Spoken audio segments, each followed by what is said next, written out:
Hello, family. My name is Oath Raphael Love, and thanks for joining me today on my show called Talks with Oath or Discussions with Oath. Now, the subject matter of this discussion is the book Christ Return Speaks the Truth.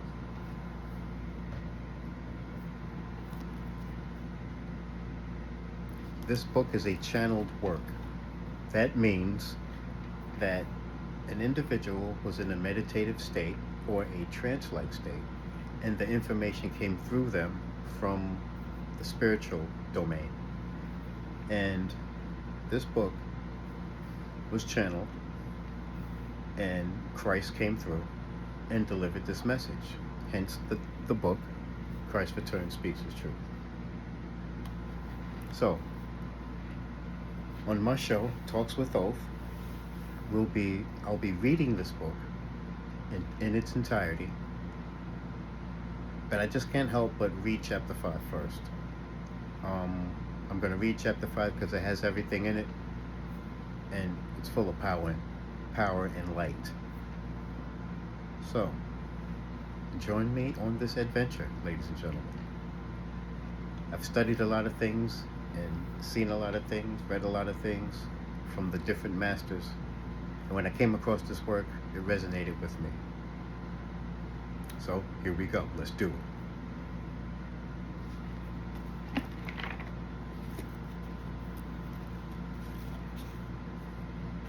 Christ Return Speaks His Truth. Letter 5. I, the Christ, am writing this letter to clearly define the hidden reality, which I will also refer to as the universal and divine, to help you stretch your minds to understand, whilst you are an individual, that which has given you being and individuality is itself universal, eternal, infinite, everywhere without beginning or end. For the sake of those people who have chosen to read letter 5 before my earlier letters describing my life and true teachings on earth, I will make a clear further statement that my true Jesus Christ self must not in any way be confused with the Jesus recorded in the New Testament. Since my original teachings in the form of the 4 Gospels have been distributed worldwide and grossly misinterpreted, it is my intention to begin teaching truth of existence by explaining the true meaning of my original terminology as quoted in the Gospels. This is necessary to dispel and eventually eradicate from the people's consciousness the misunderstandings which have persisted and misinformed generations of spiritual seekers since my life on earth. When on earth, to describe the reality behind and within existence, I deliberately coined the term the Father when referring to God. This I had done for 2 reasons. Firstly, as I explained in letter 1, when I received enlightenment in the desert, I was enabled to see that the concepts describing the creator of the universe as revealed by the Jewish prophets were completely wrong. Secondly, I was given to perceive clearly and fully understand the true nature of the Creator, and I realized that it was my nature. It was a nature of parenting, of fulfilling the needs of creation in clear-cut, specific ways, which were synonymous with those of a father-mother. Indeed, I saw that the parenting impulses present in all living creatures had been drawn directly from the Creator, and that the origin of all love and parenting drives was also the origin of life and existence itself. I also saw that the creation was a visible manifestation of the universal creative impulses of being, and therefore mankind could be termed the offspring of the Creator.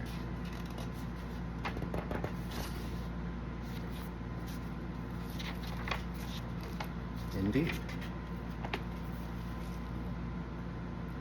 For this reason, it was quite natural for me to speak of the Father when referring to the Creator, since to me this is what the Creator truly is in every way, more especially Father, Mother. But having regard to the Jewish insistence on the woman occupying a subordinate position in their daily lives, I referred to the Father to avoid Jewish resistance and to gain their acceptance of the new terminology. I also coined the term the Father to help the Jews realize that their concept of Jehovah and the rigidity of the Jewish laws was totally erroneous. Also, by using a terminology, the Father, to describe the Creator, the creative impulse behind and within existence, I made it clear I had brought an altogether new teaching in opposition to the accepted beliefs in a God which rejected certain people and sent disasters upon them as retribution. I want you to understand fully that nowhere has it been made clear in your New Testament that I brought a teaching completely opposed to the teaching in the Old Testament, and therefore the New Testament, as a true record of my life and teachings, cannot be trusted or accepted or believed. A true and accurate record of my personality, enlightened nature, emotional attitudes, and teachings themselves would have made it abundantly clear that the old Judaic forms of religion and my enlightened teachings were diametrically opposed in every way. Water break.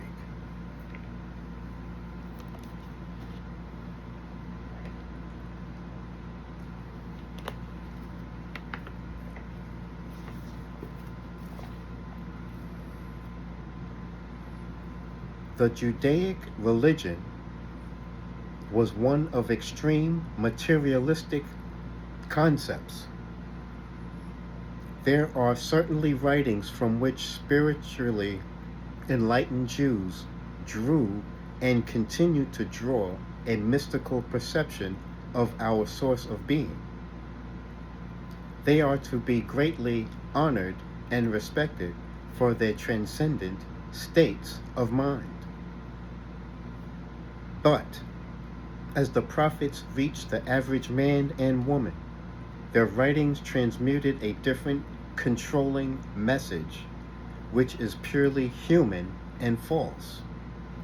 No control of good and evil is exercised from a God above. If there were, the world would not be in such a shocking state of upheaval and misery. I brought a new teaching which was directed exclusively at making people aware of universality and love, the indwelling nature as well as the transcendent nature of that which brought all creation into visible manifestation.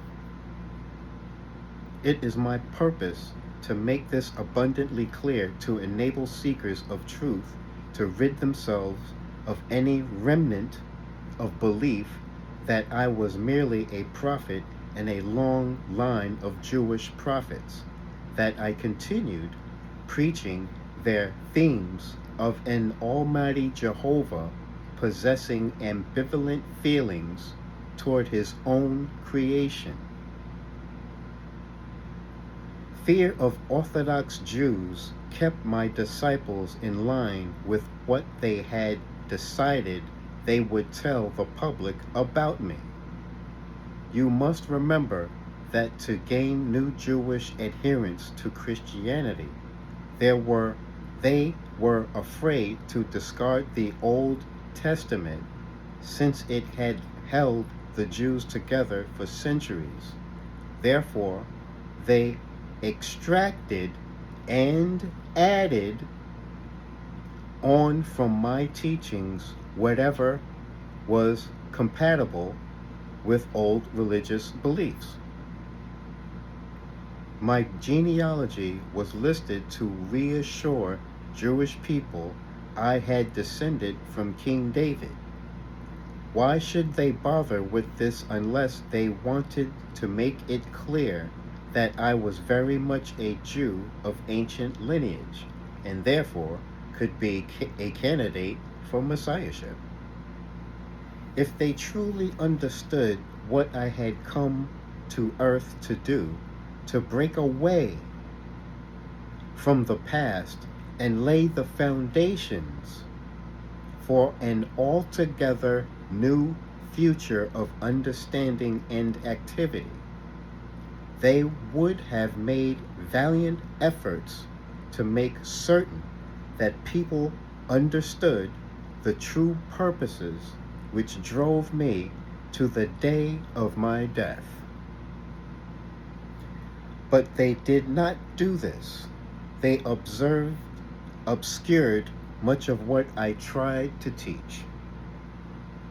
A strong-hearted disciple of mine, Stephen, was less afraid to speak out about my true teachings, although these had also been embroidered, but even so, he was stoned to death.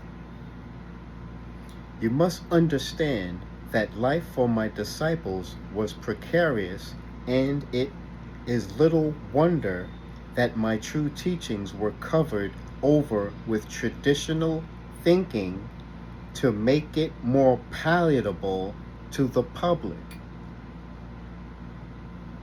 Even so, will there be fierce disputations when I say that Christianity only presents a record of some of my statements and healings, which are not in too much conflict with Judaic teachings? It is a religion coined by my early disciples and by Paul after his induction in Antioch, to keep the Jews together as far as possible and to bring Gentile converts into the fold. Expediency then became a facet of Christian thought. This is the truth of my life and death on earth. Disputations will arise because people hold on to cherished beliefs and surrender them only with the pain experienced by those who lose their dearest possessions. Nonetheless, dear as the beliefs may be to people, they are not beliefs. They are not a sure foundation on which to build new lives. Now that I am returning to you through the medium of these letters, I am again making every attempt possible within the parameters of your human perceptions to describe for you the reality, your source of being, which initiated the universe and its existence itself. Exactly as 2,000 years before, I have now come through the medium of these letters to lay the foundations for future spiritual evolution during the next millennium. Your spiritual development can only arise out of your deeper perceptions and understanding of the nature of existence and that of that which brought you into being. For what you clearly perceive creates the conditions under which you live. Because you have not understood your true spiritual origins, mankind is continually embroidered in wars and has spawned earthly conditions which are both a disgrace to human consciousness and a source of human suffering of every kind. For this reason, I am radiating the full power of my Christhood consciousness to bring the truth of existence to you in the kind of modern, understandable terminology to enable you to construct a new consciousness and realization of truth as it really is, rather than allow you to continue adhering to those false beliefs you have been taught or have been brought to you by tradition.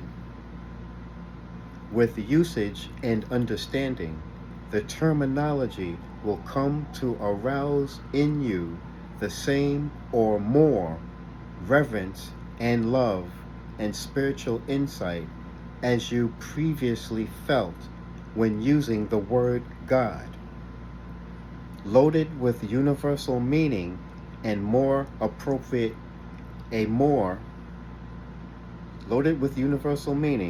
the more appropriate terminology will eventually fill you with spiritual power when you use and visualize the meaning of the words.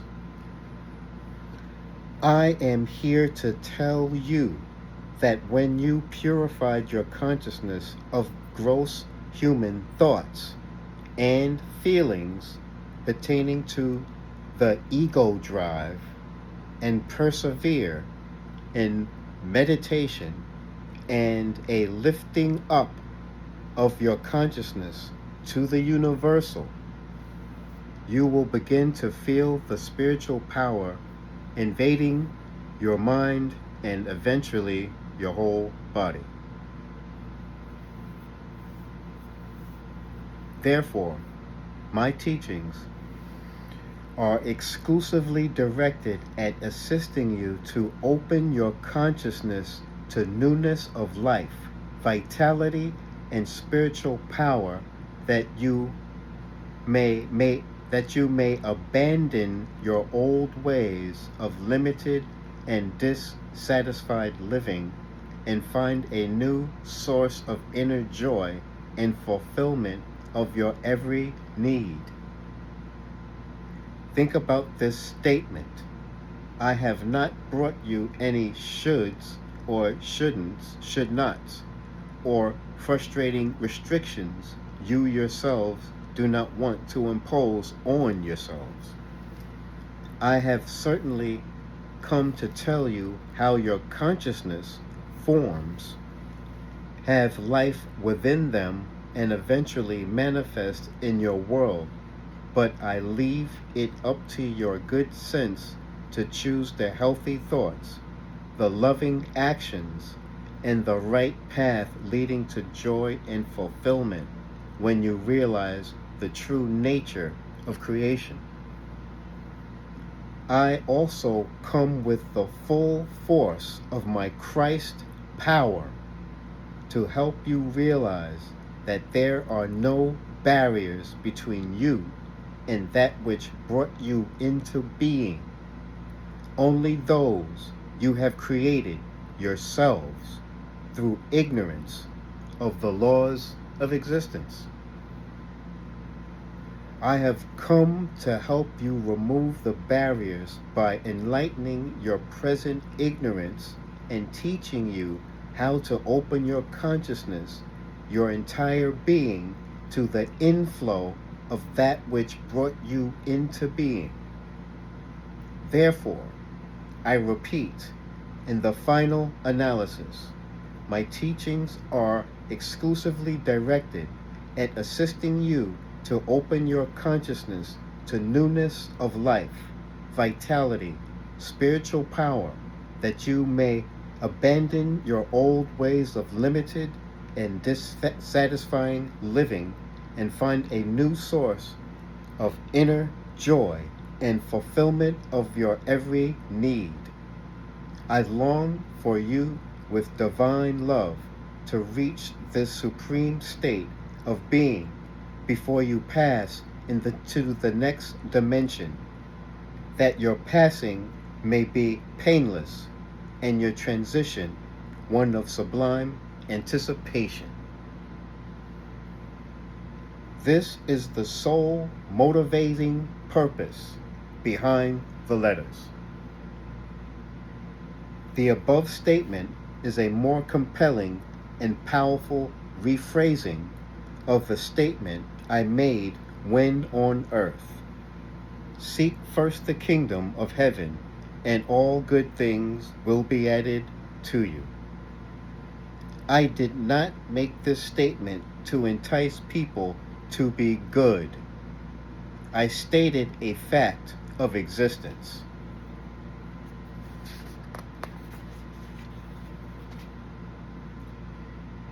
You must also understand fully and clearly that which you call God and I refer to as universal possesses none of the human attributes attributed to it by religions.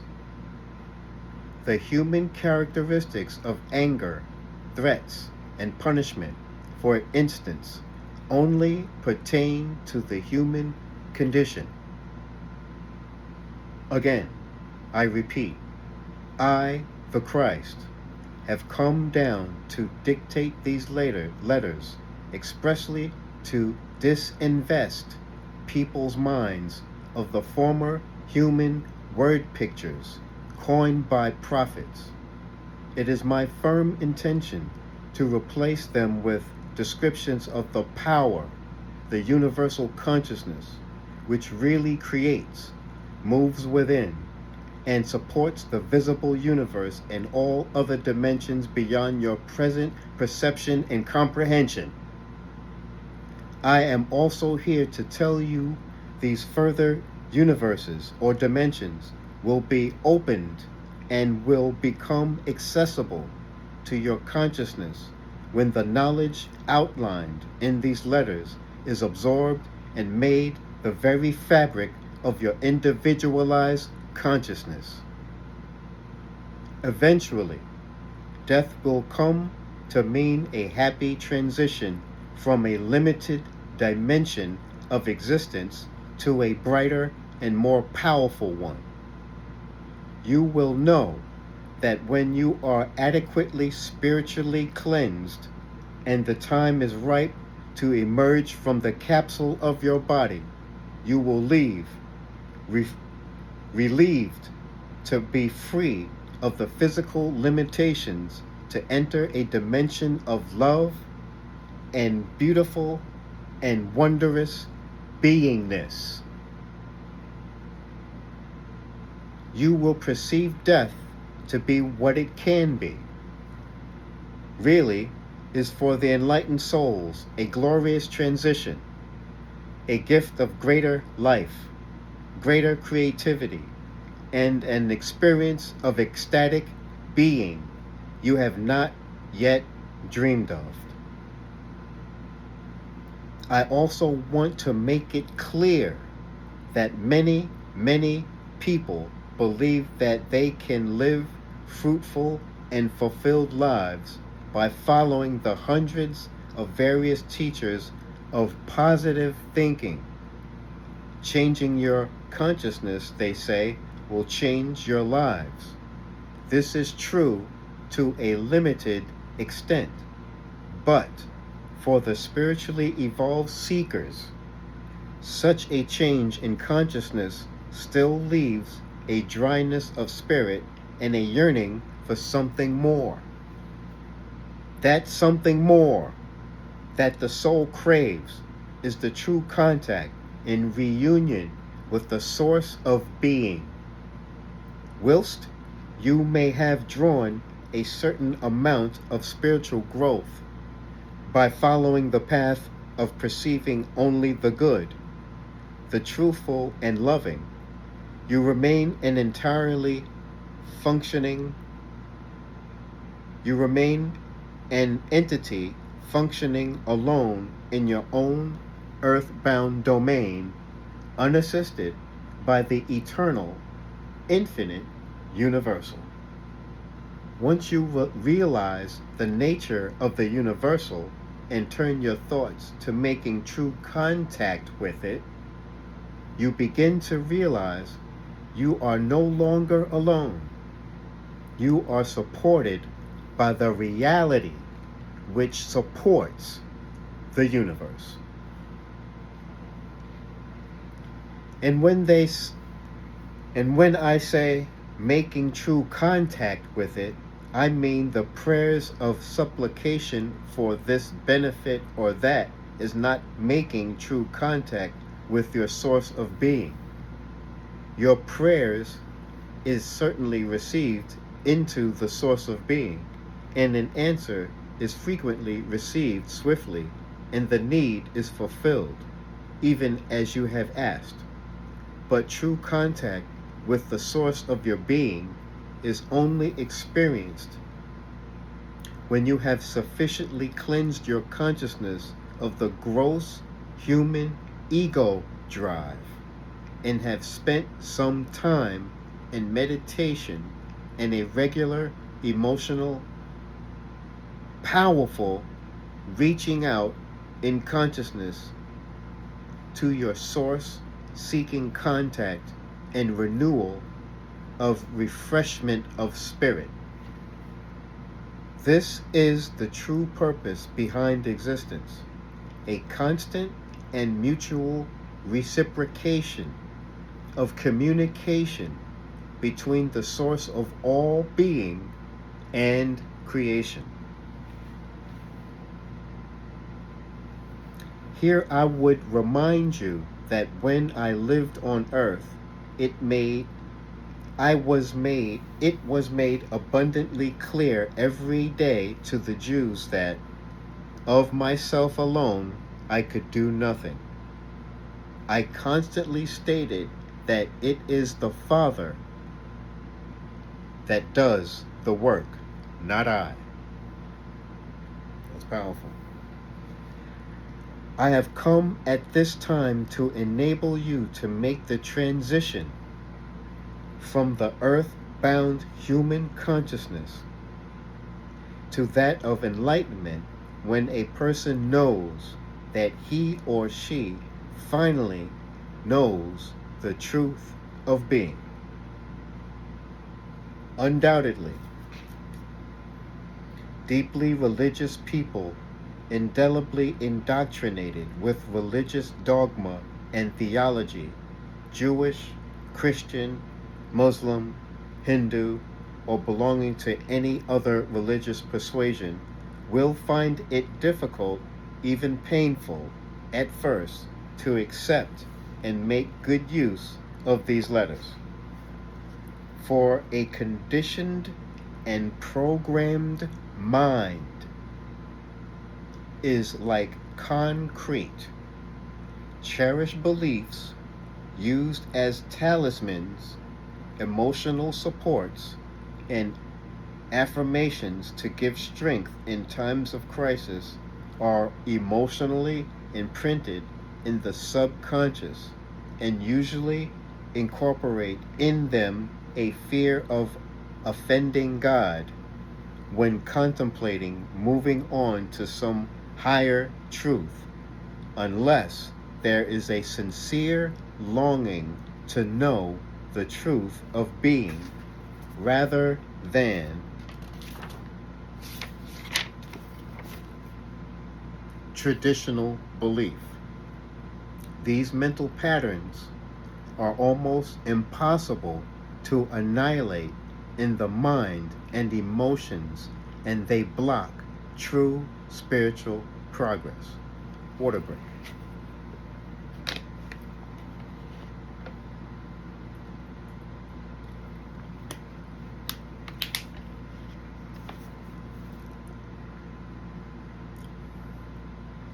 I have come expressly to help those who have the will to do so move beyond these barriers to true enlightenment. Therefore, if you feel intuitively that the words on these pages are true, or truth, and you feel drawn to them, have confidence you are ready to begin the spiritual journey outlined in these letters, and I am at hand to give you the courage to pursue it until you reach your goal. True spiritual enlightenment, newness of life, strength of will, and a finding of what I term the kingdom of heaven. Daily, sincere meditation and prayer will enable a mental cleansing to take place, and gradually truth and understanding will replace the old myths which once were so dear to you. At the outset of the following teachings, I, the Christ, must remind you that yours is not a solid universe. As you probably know, according to your scientists, solid matter, the visible substance of the world, is really composed of energy particles. The truth of being of your earthly dimension rests on this fundamental reality of creation. To understand my teachings regarding the truth of being, it is necessary to grasp the fundamental seeming emptiness underlying all your created world. The seeming emptiness, folks. Let us put our attention there. The majority of you know this fact of existence intellectually, but it has not yet even remotely filtered through to your consciousness to give you a new perspective of the world and existence itself. You continue as you have done for millennia, thinking that your world is solid and the conditions of the body and all other external phenomena are beyond your control. You believe you are the victim of existence, instead of which the reverse is true, and your daily lives reflect these beliefs. Therefore, it is absolutely necessary for me to return and help you move on to a higher perception of truth. As I said in letter 1, after enlightenment in the desert, I came back into my world of Palestinian towns and villages and immediately began to control the elements of matter wherever I saw the necessity to help those who were deprived or suffering. I have come to show you exactly why I was able to do this. I am reading the book, Christ's Return Speaks His Truth, Chapter 5. My name is Oathf. Let's get it.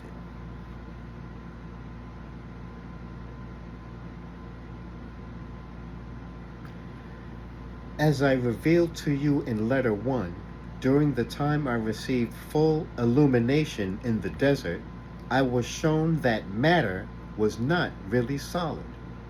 I was not given to understand exactly how the electrical particles, which I termed the shimmers of motes, took on the appearance of visible matter. I only knew that these motes were moving at high frequency of speed within God mind, and God mind was therefore universal. I perceived that God mind was both the creator and substance of all things within creation itself. Of this, I was absolutely certain. Also, I saw very clearly that human thought, when fraught with conviction or emotion, radically affected the process of materialization of visible forms. Therefore, the human mind could and did interfere with the true intention of God mind. It was a thrilling and exalting realization, since the myths taught to me by the Jewish rabbis were clearly false and were immediately swept out of my mind. I embraced the truth with excitement, since I now realize why people experienced misery and suffering. This emanated from their own thought process.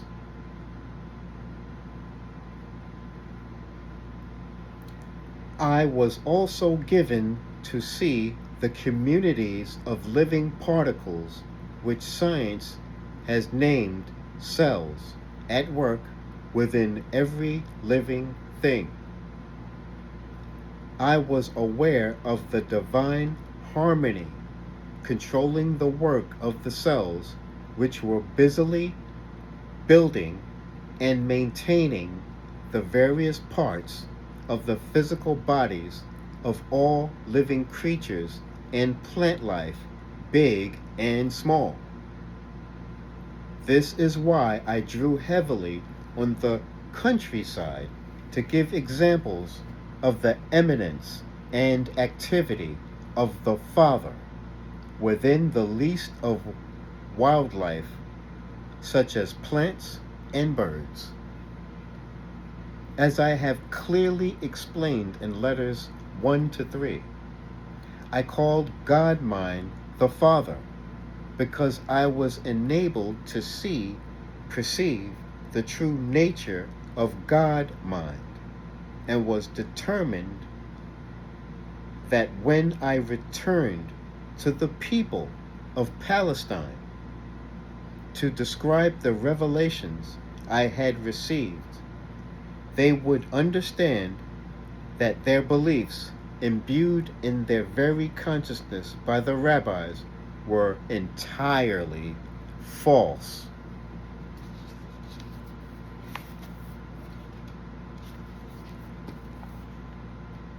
I saw that the true nature of God mind was the very highest form of divine love, and this could be seen consistently active within every living thing.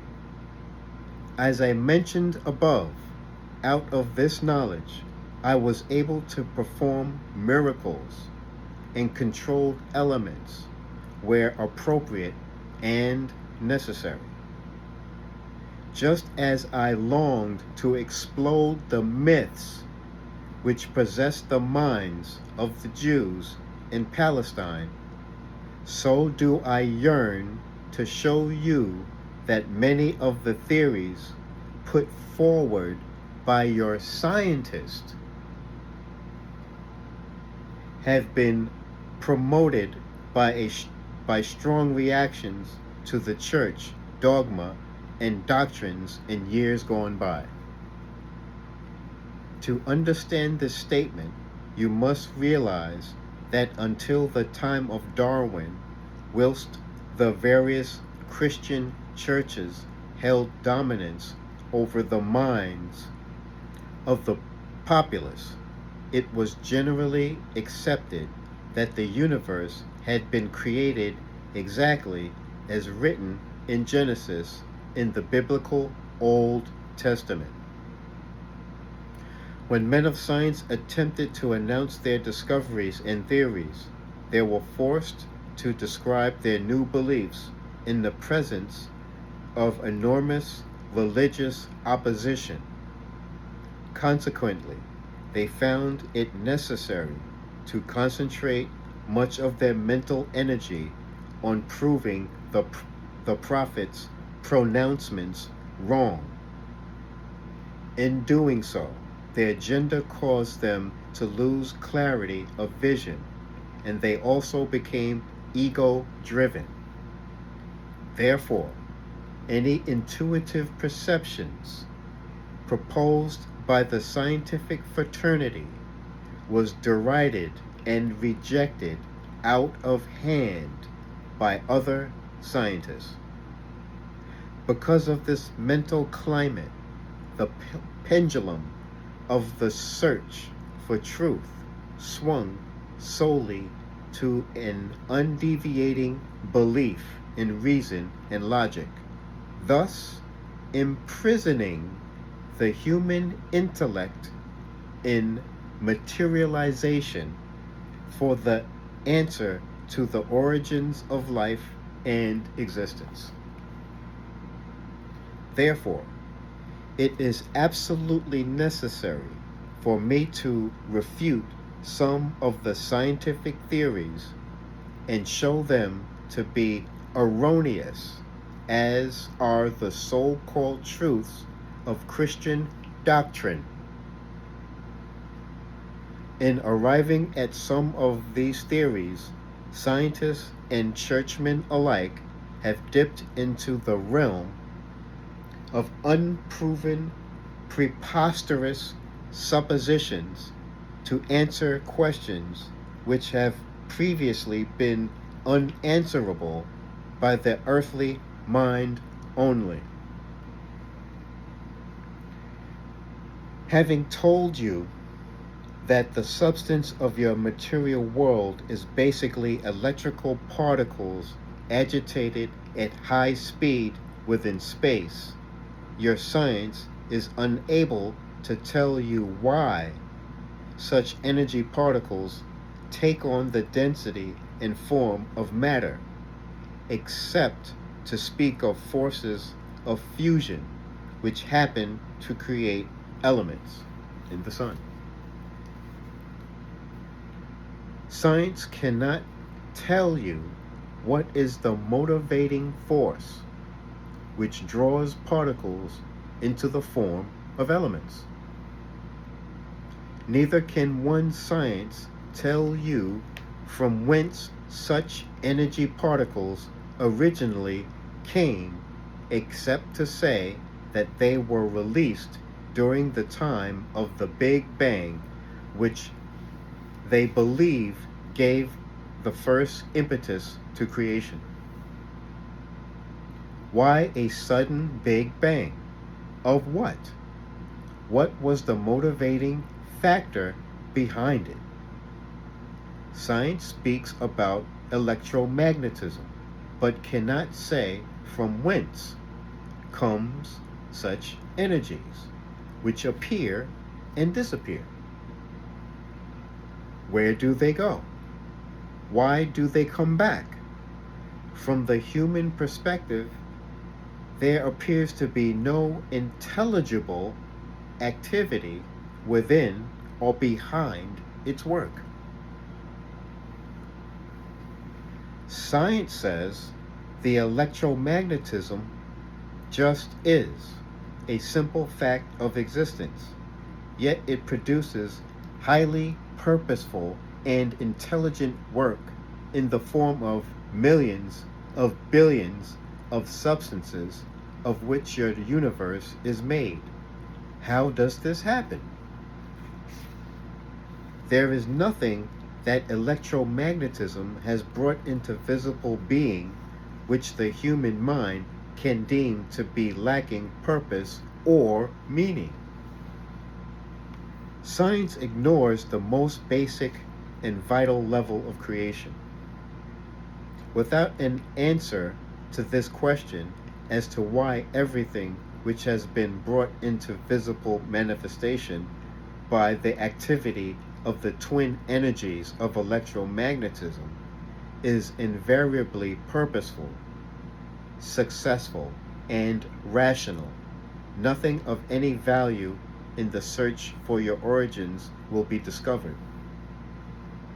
Until science can probe and discover the reality of the space in which electrical particles of visible being are supported, science will forever remain behind locked doors of materialism. It will be barred to eternal truth and universal wisdom and imprisoned within the bondage of reason alone. Reason, which is solely the product of the finite activity of brain cells. Come on.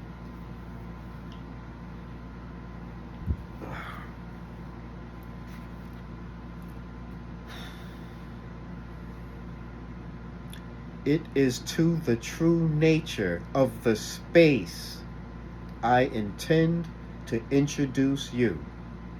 But before proceeding to this, I must first bring many highly pertinent questions to your attention. Down the ages, much of the work produced by electromagnetism has appeared to the mind, vision, and touch of living entities as being solid, unchangeable, durable. Metals, wood, rock, living entities were all believed to be composed of solid, inanimate, or living matter. With such a belief in a solid universe, it is only natural that the mystical prophets of old should have envisaged a mighty individual possessing enormous powers in creating all the solid substances of the universe. In visualizing such a mighty individual, it was only natural that they should perceive a kingly figure of universal control, possessing a retributive nature when confronted with the behavior of mankind, which created a turbulent society. Neither prophets of old nor science of today has been near to the truth of existence. You both got it wrong. Science and religion, you both got it wrong. Yet behind the science and religion there's truth, y'all. Let's get into it. Continuing its story of creation, science states that after the self-manufacture of living molecules capable of replicating themselves, they form themselves into a living cell, so small it cannot be seen by the naked eye, which became the building block for all the multiplicity of living organisms, including plants, insects, reptiles, birds, animals, and man himself. Therefore, all living things have a common ancestor, the first living molecule. Science cannot explain why the self-replicating molecules combine themselves into a living cell. It remains a mystery to the science to this day. The living cell, your science tells you, is endlessly repeated in a billion differing forms. It is the building blocks of the visible universe. How can this be? What impulse motivates such replication? Science cannot say. Entrenched in its own blindness, it has dragged people down into materialistic blindness with it. And now, the first living cell deserves the undivided attention of anyone seriously seeking the spiritual dimension and the mainspring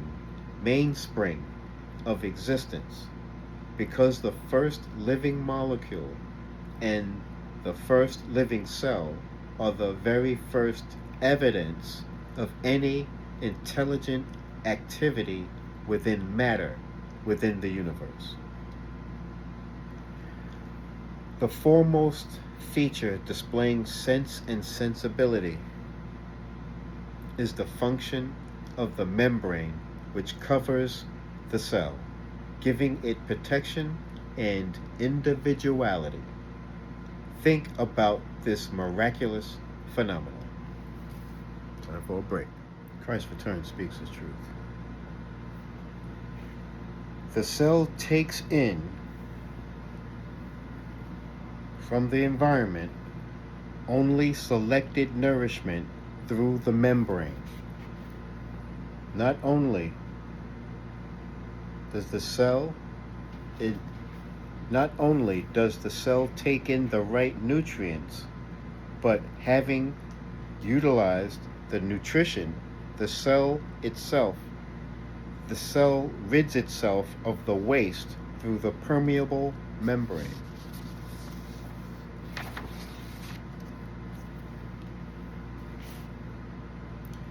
You should ask yourself how the purely physical membrane of the cell, invisible to your eye, can distinguish and select the correct nourishment to enhance its well-being, and then exercise sufficient discernment to rid itself of unwanted toxic matter? Do you not see a high degree of purposefulness within all the activity? Excuse me. And can you believe that such purposefulness is accidental?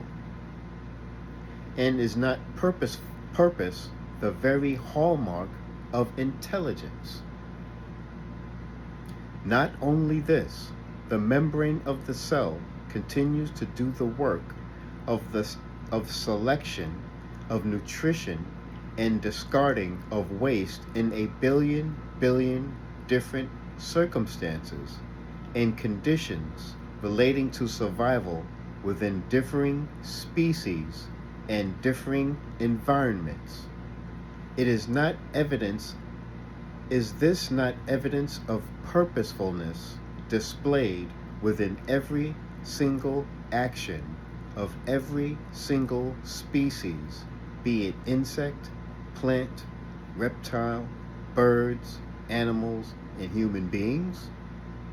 Could you not describe the universe as being the consistent and undeviating impulse of purposefulness made visible within the realm of visible matter? Is the spirit of purposefulness a physical element or one of consciousness? And if you can accept that purposefulness is an undeniable creative impulse behind existence, then can you move on to the next perception of your universe as being the visible manifestation of an intelligent appraisal of cause and effect, clearly evident within living matter.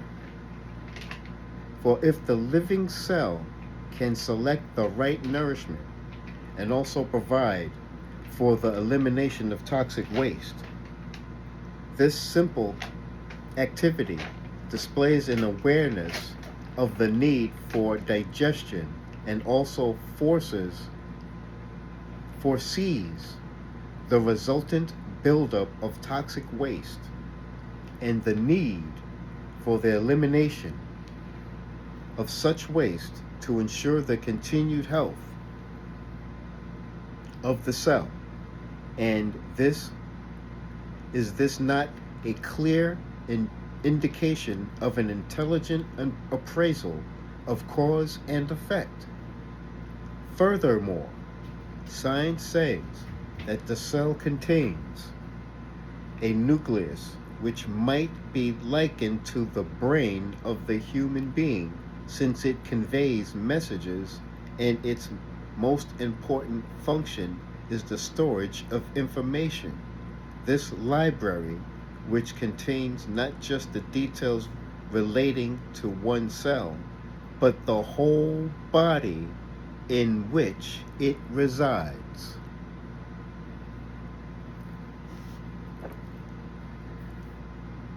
The fact on investigation, in fact, on investigation by science, it would appear that the cell itself is a system of chemical messages carried out in a purposeful, intelligent, and intelligible way.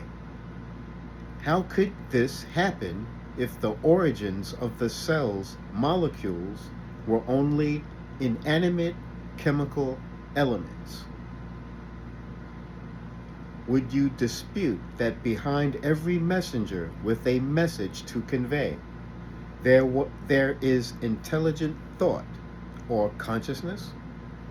And behold, how accurate are the messages transferred from cell to cell to ensure the accurate replication of certain species for millions of years? At what point in creation then did consciousness creep into living organisms? And how did intelligent thought, which weighs and decides, comes into the field of unconscious inanimate matter? Without inherent consciousness, how can so much informed and informing activity take place in a cell invisible to the living eye? Is not such activity the product of consciousness, awareness, proving the presence of intelligent life in its lowest denomination? Furthermore, a single living cell in the form of a bacterium can move about on its own and live in its own specialized, frequently exciting life within the environment, or as a virus doing its deadly, specialized work of attacking specific targets within living organisms.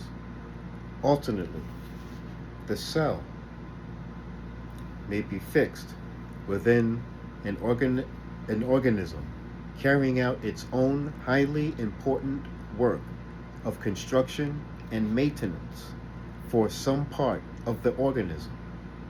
Such work produces living material exactly suited and necessary to the living organ on which it works, be it parts of the human body or animal life or plant, such as human toes and spleen, or animal fur and tusk, or fish scales and feathers of birds, or bark of tree and foliage on branches, or petals and stalk of flowers, or antennae of butterflies and their gauzy wings, the reptilian skin of crocodiles, their teeth, the eyes of squid, and their skins, which change color according to the need of camouflage. Each of these completely diverse and seemingly unrelated physical phenomena are created by the individual specialized work of billions of billions of billions of identical living cells.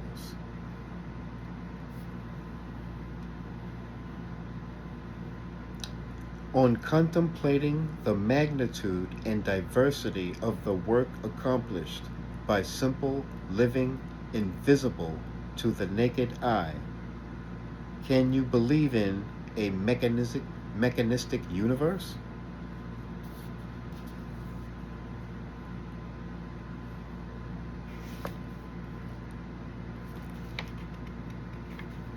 Water break. Let's get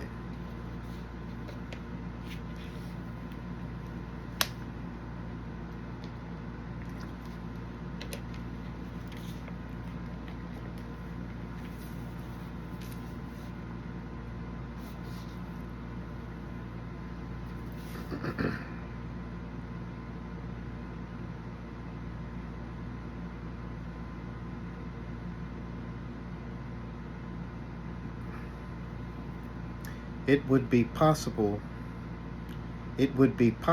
to do so if the matter produced by such cells was illogical, offering no plausible purpose behind or reason for its existence, devoid of personal consciousness.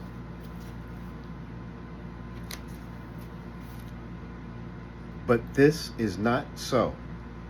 These identical living cells work together in harmony within man or beast to make a liver with its multiple duties within a body, to create an intricate eye having its own specialized purposes of putting the entity into direct and intelligent touch with its environment, incorporating the assistance of the brain or strong bones expressly and intricately designed in conjunction with tendons and muscles to unite with others in such convenient ways to enable full and supple movement of the entity.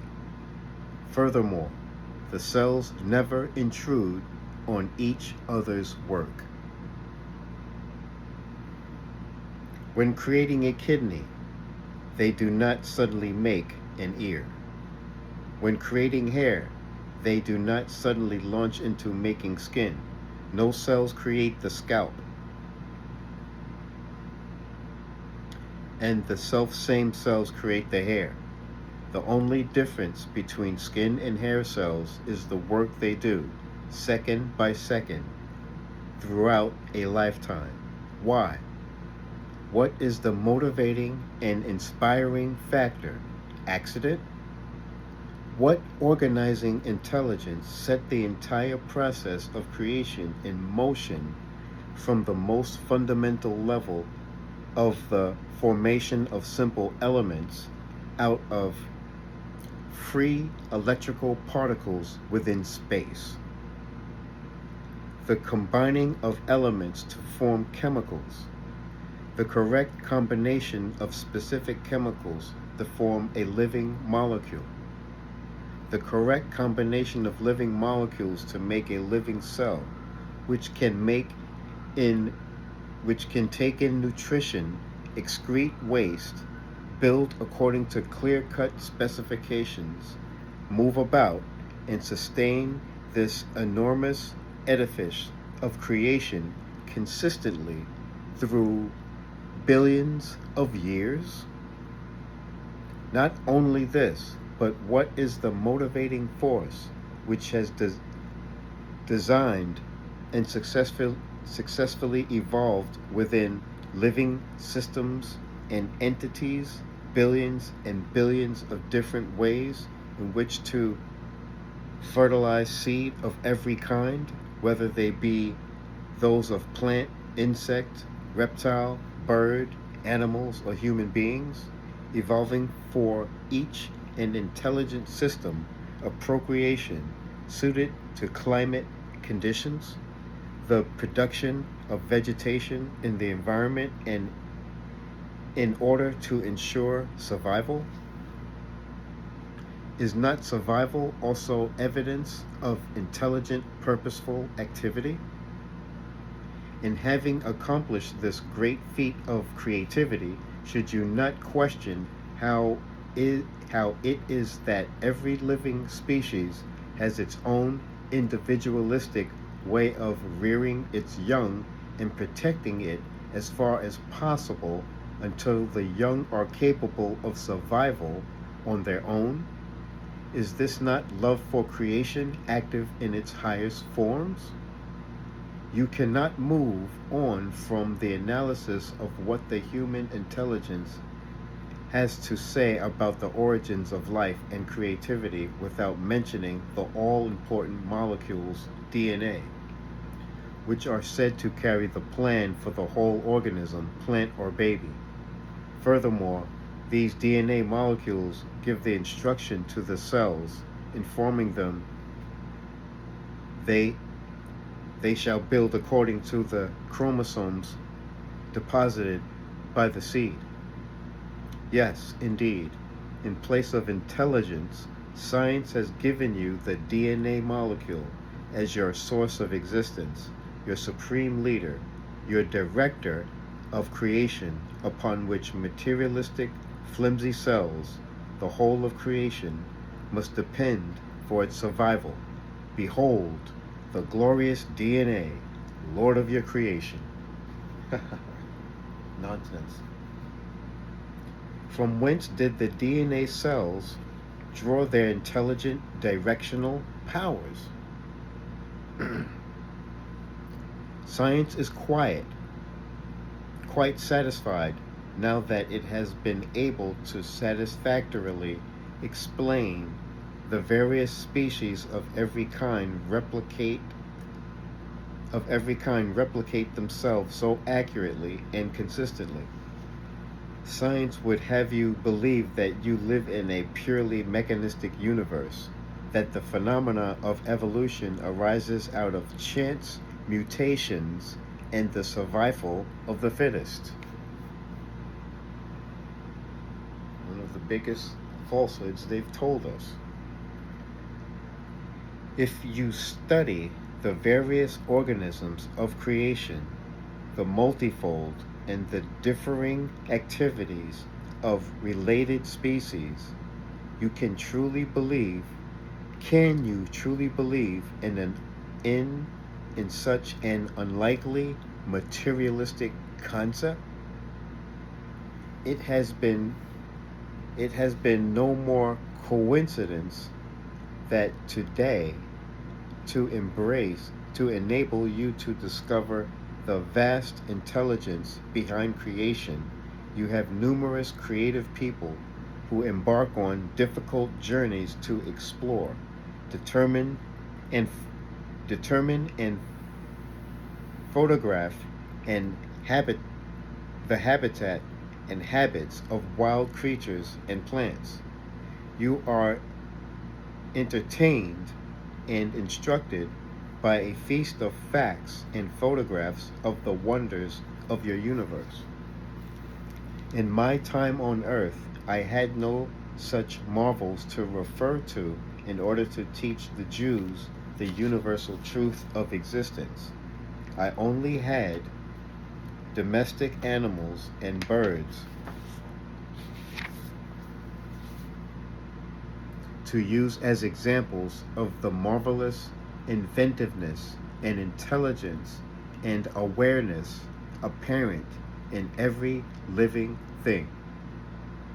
Nowhere has it been written in the Gospels that are referred to a high and mighty Jehovah as creator, as was customary with the Jewish leaders. No, I turned to the countryside, the flowers and birds, and tried to show my fellow countrymen that they were surrounded by a marvelous and miraculous creation. 2,000 years ago, in your dimension, we lacked your modern scientific background to be able to intelligently observe and explain the activity of what I termed the Father everywhere around them. To discover your true source of being, I ask you to take stock of the unimaginable and indestructible complexity and diversity of purposeful work plainly evident in penguins and pigs. Can the human mind replicate any of the most basic of activities within, say, the digestive system, which swiftly summons up the requisite enzymes and hormones necessary for digestion?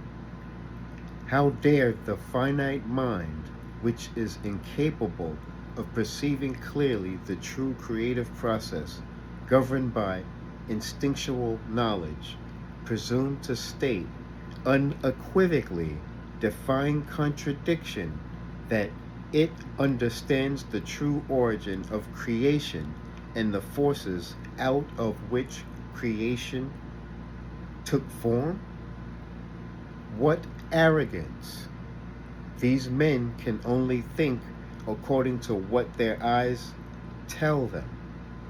I view the present scientific ignorance with loving compassion, a degree of amusement, and a great all-consuming compassion to puncture their pride. For until someone can penetrate their self-satisfaction and position of infallibility, a true mating of eternal verities and human scientific knowledge can never take place. But it must take place. Otherwise, human spiritual evolution will remain at a standstill. Again, I'm reading the book, Christ's Return Speaks His Truth. This is the show, Talks with Oathf.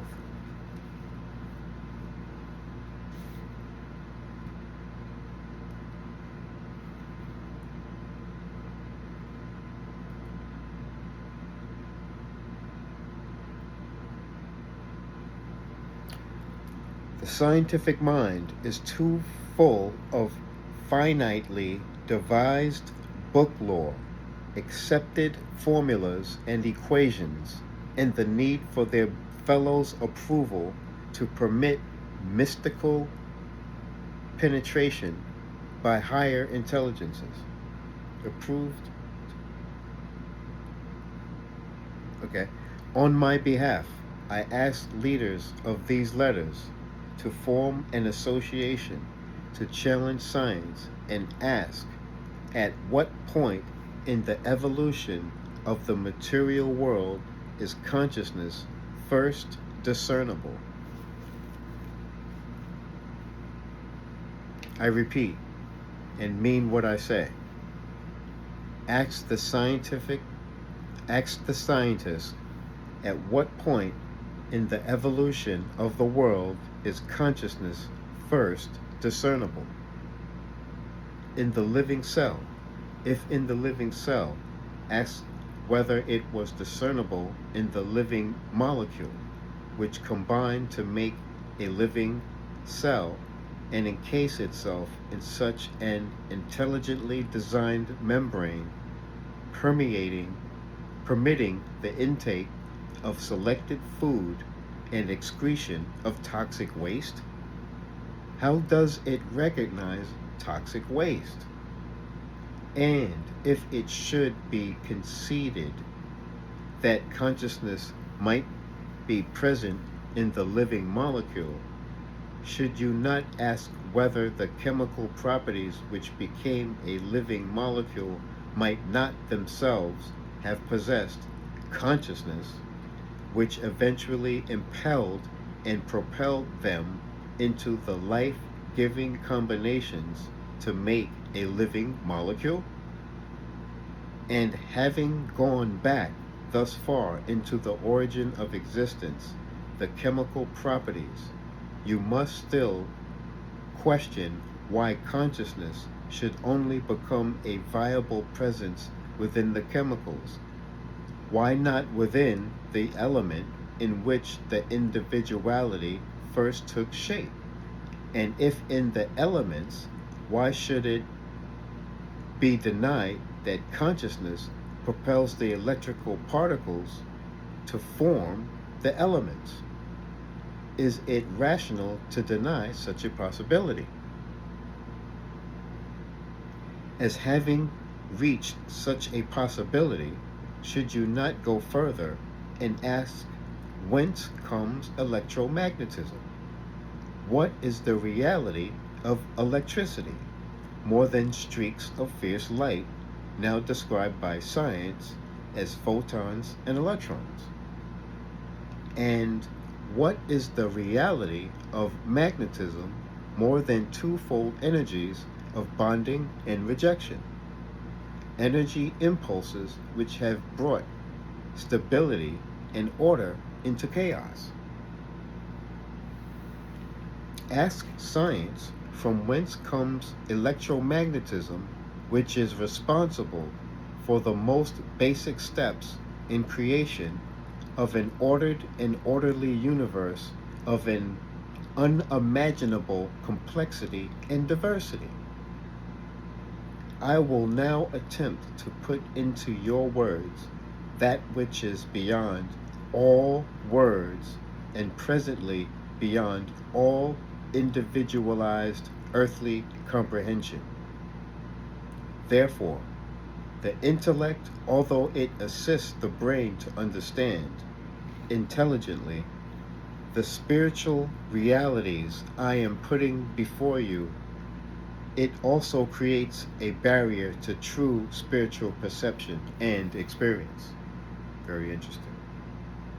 For this reason, regard the following references to the ultimate universal dimension as only guidelines, ideas, shadow, consciousness forms of the reality behind and within your universe.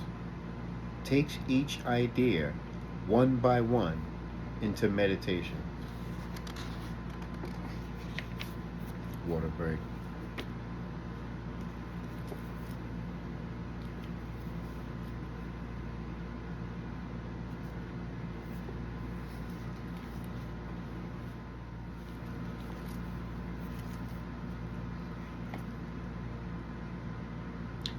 What I am about to explain is entirely within and of consciousness, without parameters and boundaries.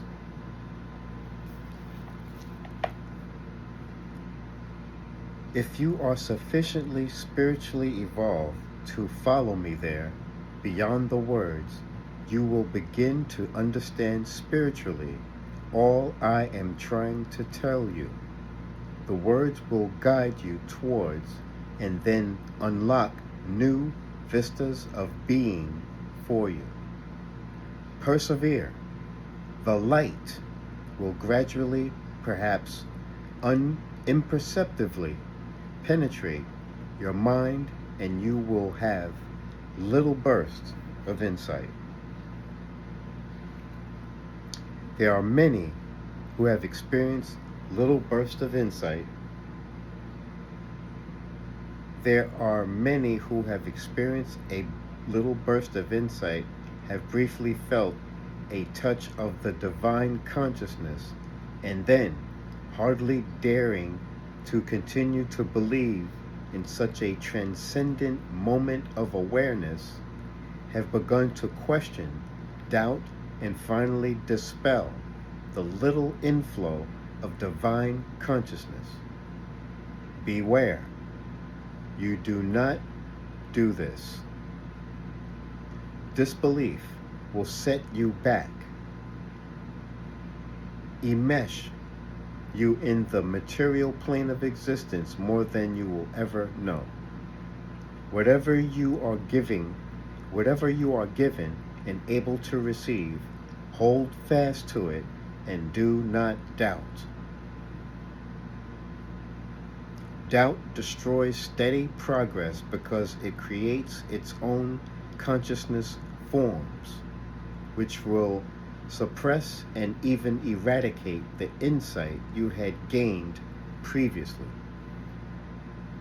Therefore, your choice of thoughts and belief or disbelief, doubt or faith, construct or destroy your progress in your search for truth.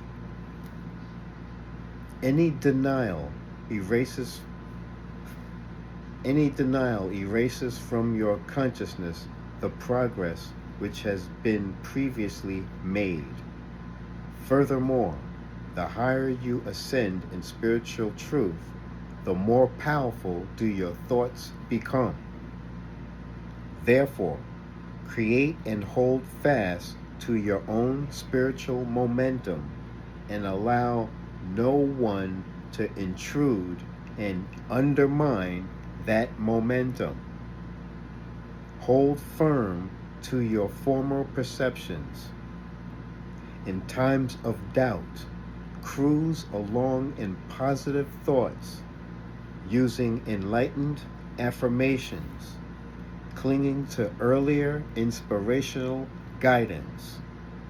When your consciousness frequencies of vibration were higher, by use of your willpower, choosing affirmations containing golden nuggets of spiritual truth, return to this higher level of consciousness again and again. Do not, through mental laziness, wholly surrender to the ebb and flow of spiritual consciousness energies and become a spiritual seesaw.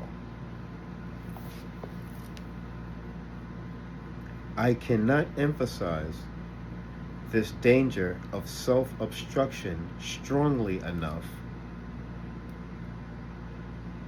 Become actively aware of it.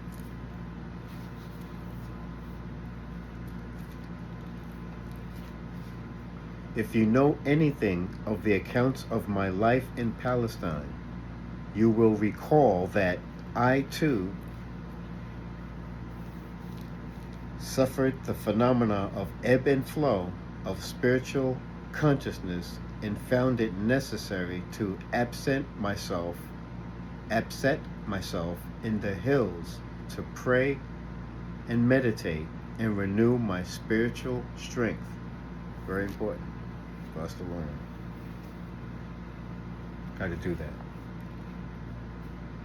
Therefore, understand your dry periods, but do not give way to them by yielding passively to an undesirable change in your attitude and mental emotional patterns. As you conscientiously draw upon your source of being for new strength and the upliftment of your consciousness frequencies, so will these negative periods be greatly reduced in strength and duration.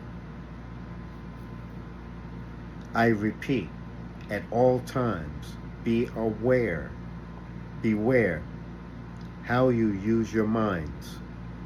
Let your mental activities always be constructive, that it may contribute to your own spiritual growth rather than its consistent hindrance. Having said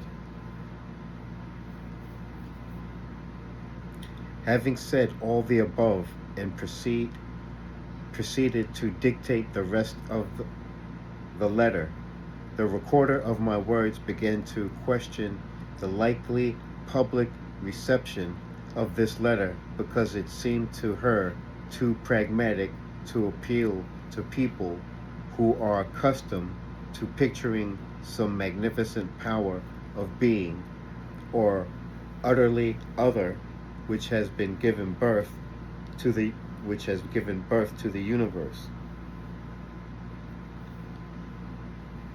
Indeed, I have made numerous efforts to describe the immensity of the power out of which all things have come, but as I have said, it is impossible for me to describe in human terms the reality of the source of your being. Those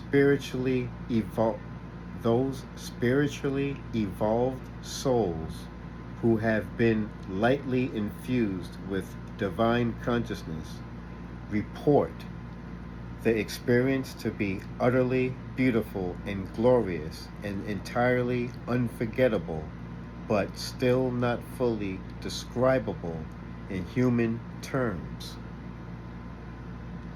This mystical experience is possible when the frequencies of vibrations of the mind are already raised and the entire consciousness is suffused with rays of divine consciousness. It is a condition that involves the feelings more than the intellect and brain cells. In this case, where I have to infuse my recorder's mind and brain cells with a description of the reality of your source of being, and she has to interpret in words, I have to take care not to interfere too forcefully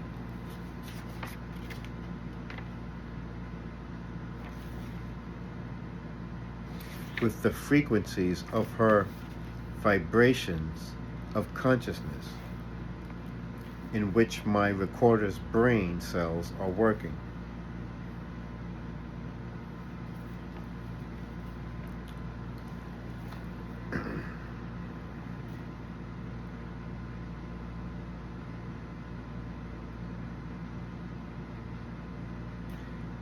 There have been occasions when it has been dangerous to proceed any further, and I have interrupted the working of her computer to break the contact. Before you begin to study, meditate, and absorb the following pages, I want to make clear that all who read these letters that my purpose in coming through them is first and foremost to dispel the myths which have surrounded my human persona and teachings. It is my intention that religious dogma and doctrines should eventually die a natural death worldwide. As complete a death as the animal sacrifices in the Temple of Solomon. Secondly, I have also come to help the churches let go their archaic notions of God and sin. No true spiritual progress is possible until the drawing of a clear realization that each persona is responsible for the way his or her life develops. Thirdly, I have come to remove from your minds the pictures of an almighty God of magnificence and grandeur and unlimited active power, who rewards the virtuous and punishes the wicked. These beliefs are wholly erroneous, albeit comforting. Fourthly, I am explaining the truth of being for you, to finally dispel old concepts of God sitting aloft somewhere in heaven, where he is said to have created the world and all that is in it in a relatively short while. Fifthly, I have come expressly to help science bridge the gulf between universal consciousness and the appearance of electrical particles. Without this bridge between the unseen spiritual dimension and the seen world of matter, science will remain rooted in old ideas and concepts instead of moving forward into new realms of spiritual scientific research for the betterment of mankind. I have also come to show you the true nature of that which brought you into being, gave you individuality.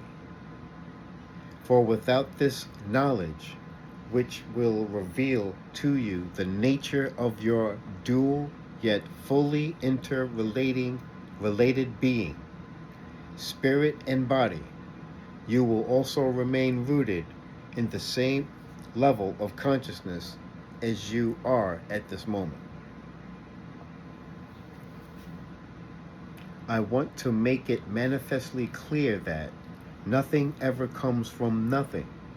This is a well-known saying amongst you, and a perfectly true one.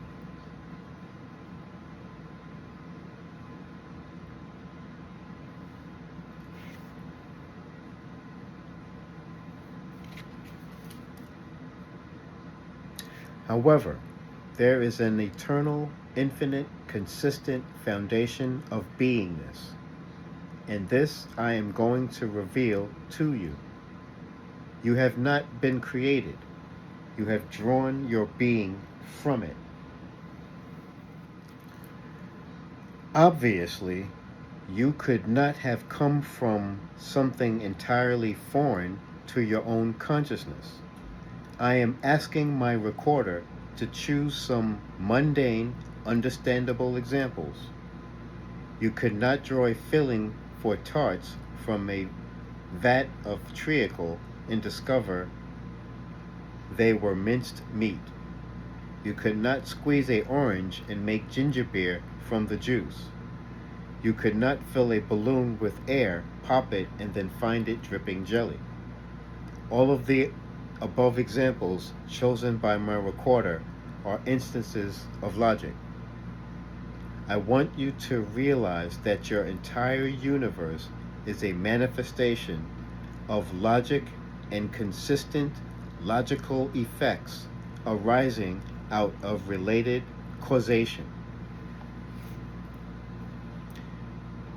Your universe is cause and effect made visible. This is an undeviating principle of existence. If there are instances of deviations, such as paranormal experiences or instantaneous healings, the average person exclaims in astonishment, and science refuses to believe that such a thing is possible. As my explanation deepens, you will eventually understand how such deviations take place, logically and effectually. In other words, these deviations occur according to natural spiritual laws and always serve a necessary purpose.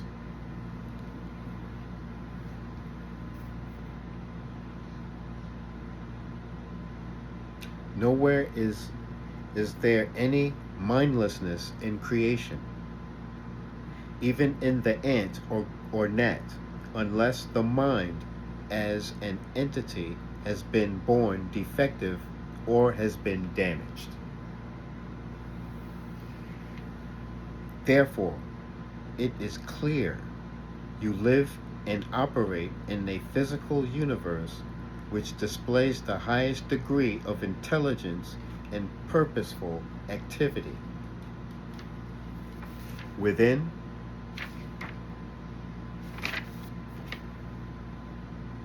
the creation of matter itself, in the physical bodies of all individual entities, from plants to human beings.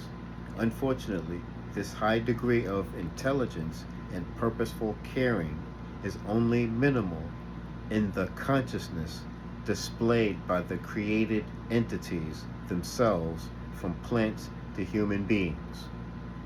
In other words, the bodies in which you conduct your lives, in which you think and feel and do whatever comes to mind, manifest within their physical organs and working parts as a very much higher order of intelligence and loving purpose than does your human consciousness. That's deep. Human interests are mostly wrapped up in the problems of personal daily survival, enjoyment of pleasures, and emotional physical satisfactions. To achieve these purposes, the majority of people use only the commodities manufactured out of matter. Even the minds of the scientists cannot fully unravel the hidden secrets of earthly existence, and despite all their scientific expertise, are as bogged down in the changing fortunes of existence as are those who have not learned at all. Therefore, it is a logical conclusion that out of which you have drawn your physical being is one of immensity, not only in size, but immensity of willpower, the will to self-expression and creativity.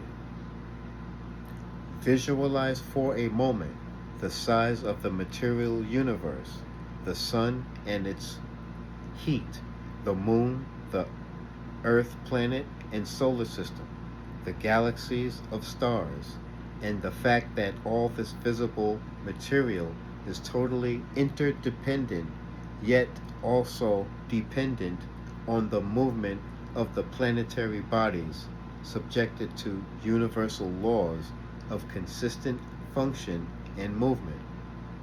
This vast universe has had its origins within and has been drawn out of the foundation of your being, and that entirety of life force energy in the universe has been drawn out of that same foundation of being.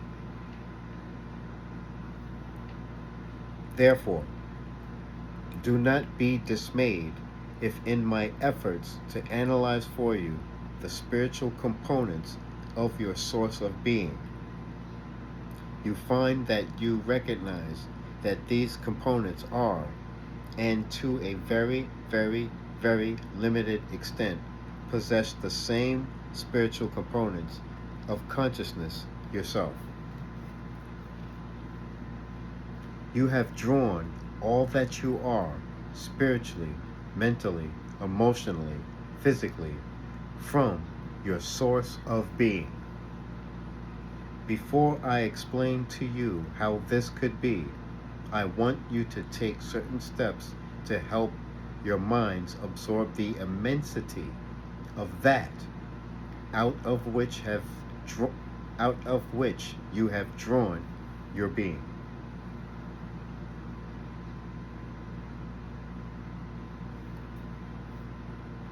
After you have read the next pages to the end of my letter, take each paragraph individually into meditation and visualization, for only in this way will the words begin to grow in realization and take on the spiritual reality of their true meaning.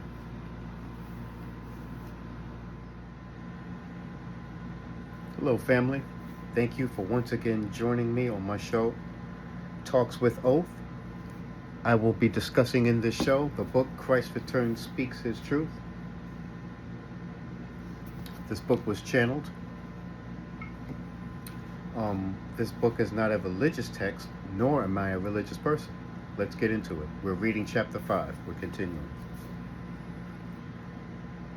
After you have read the next pages to the end of my letter, take each paragraph individually into meditation and visualization, for only in this way will the words begin to grow in realization and take on a spiritual reality of their true meaning.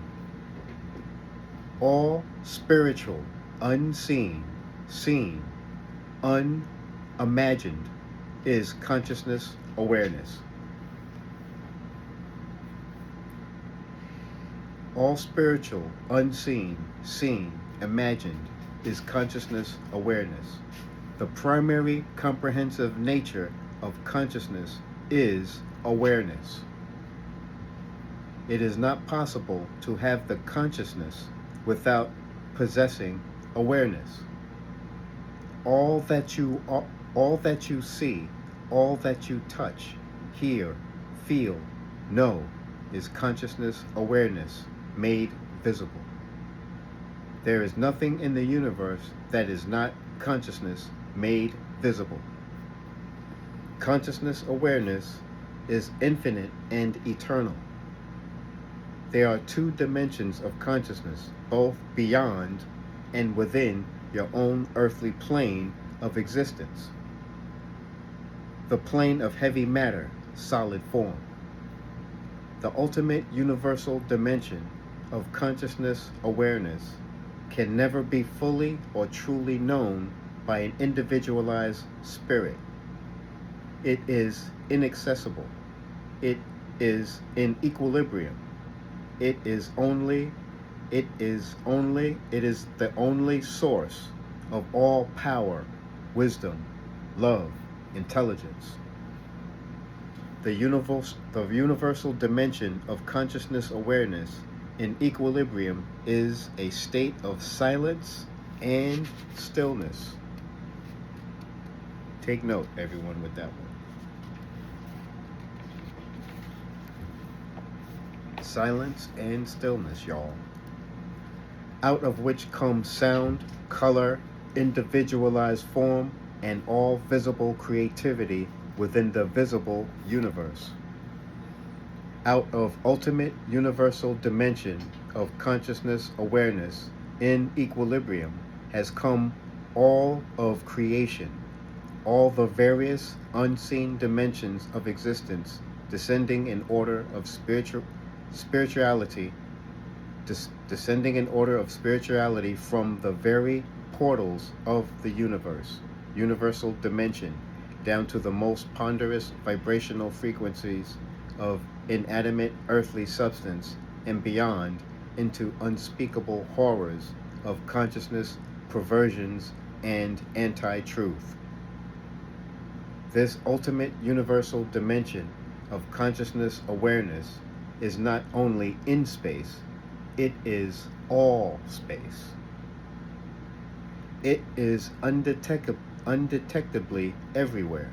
For those who think in terms of atoms, you can say it is the space in the atom. Therefore, it is in silence and equilibrium within the space of all elements and matter. The nature of universal consciousness is intent, inactive, and in equilibrium. Therefore, universal consciousness is an infinite, eternal, limitless, boundless state of powerful intent, pristine, pure, and beautiful. This intent is to express its nature. Universal consciousness, nature, intent is the allness of will and purpose, always locked in embrace. The universal will is to move out and create. The universal purpose is to give individual form to creation and experience it. Within the ultimate universal dimension of consciousness, awareness, intent, universal will is in a state of mutual restraint with universal purpose, both in perfect equilibrium within silence and stillness. Universal will is universal intelligence. Universal purpose is universal love, universally in equilibrium, in mutual restraint, out of which all things visible and invisible and human impulses have taken form. If you should receive the fullness of universal reality into yourself, you would be disintegrated by its explosive power and dissolve into formless consciousness awareness. It is far transcends the individual humanhood, as the heat and light of your sun is billions of times more powerful than the light of fireflies flickering in the darkness. When I was on earth, I made it distinction between your Father in heaven and your Father within you. When I spoke of your Father in heaven, I meant universal intelligence. Because of the Jewish attitude to women, I only referred to this aspect of universal consciousness. Now, to you who are so aware of the equality of genders, I speak of father-mother consciousness in equilibrium.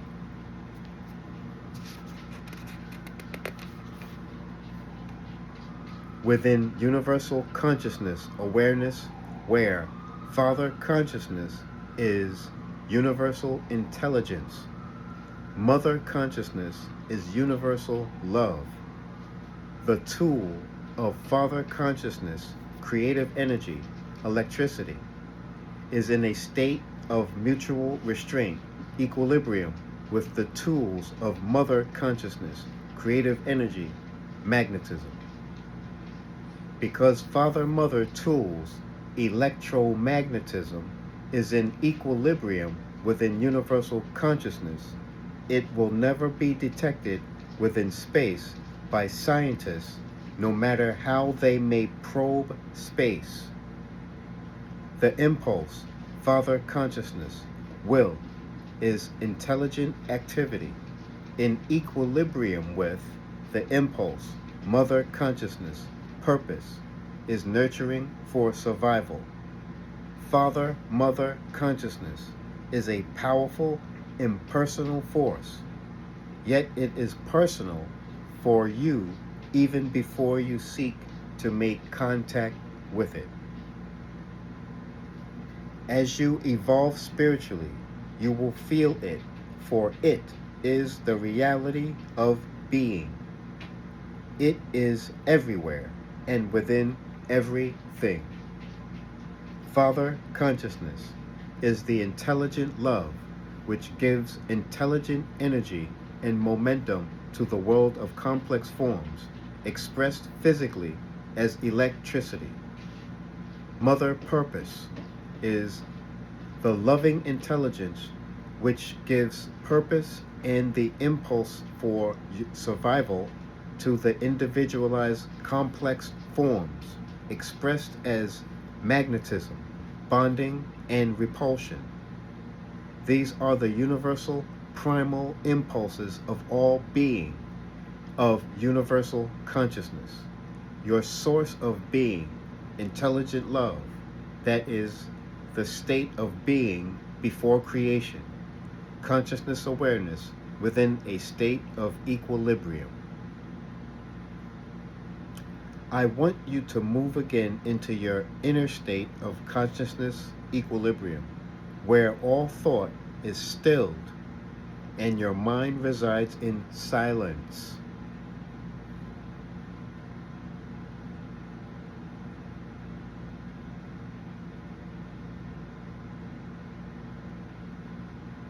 You are in interior control. Your mind and emotions no longer divided into activity and feeling. You may feel a buildup of power within you, strength, peace, and contentment. This expressed in you is individual in individual form, is the state of being out of which came creation. I want you to notice that the equilibrium is impossible the moment the thought is introduced. I want you to realize that the universal dimension is a dimension of unformed impulses. It contains no blueprint of creation. It is in a state of undivided form. The equilibrium, the restraint between opposing impulses to move about and remain bonded, creates an infinite spiral of self-contained energy.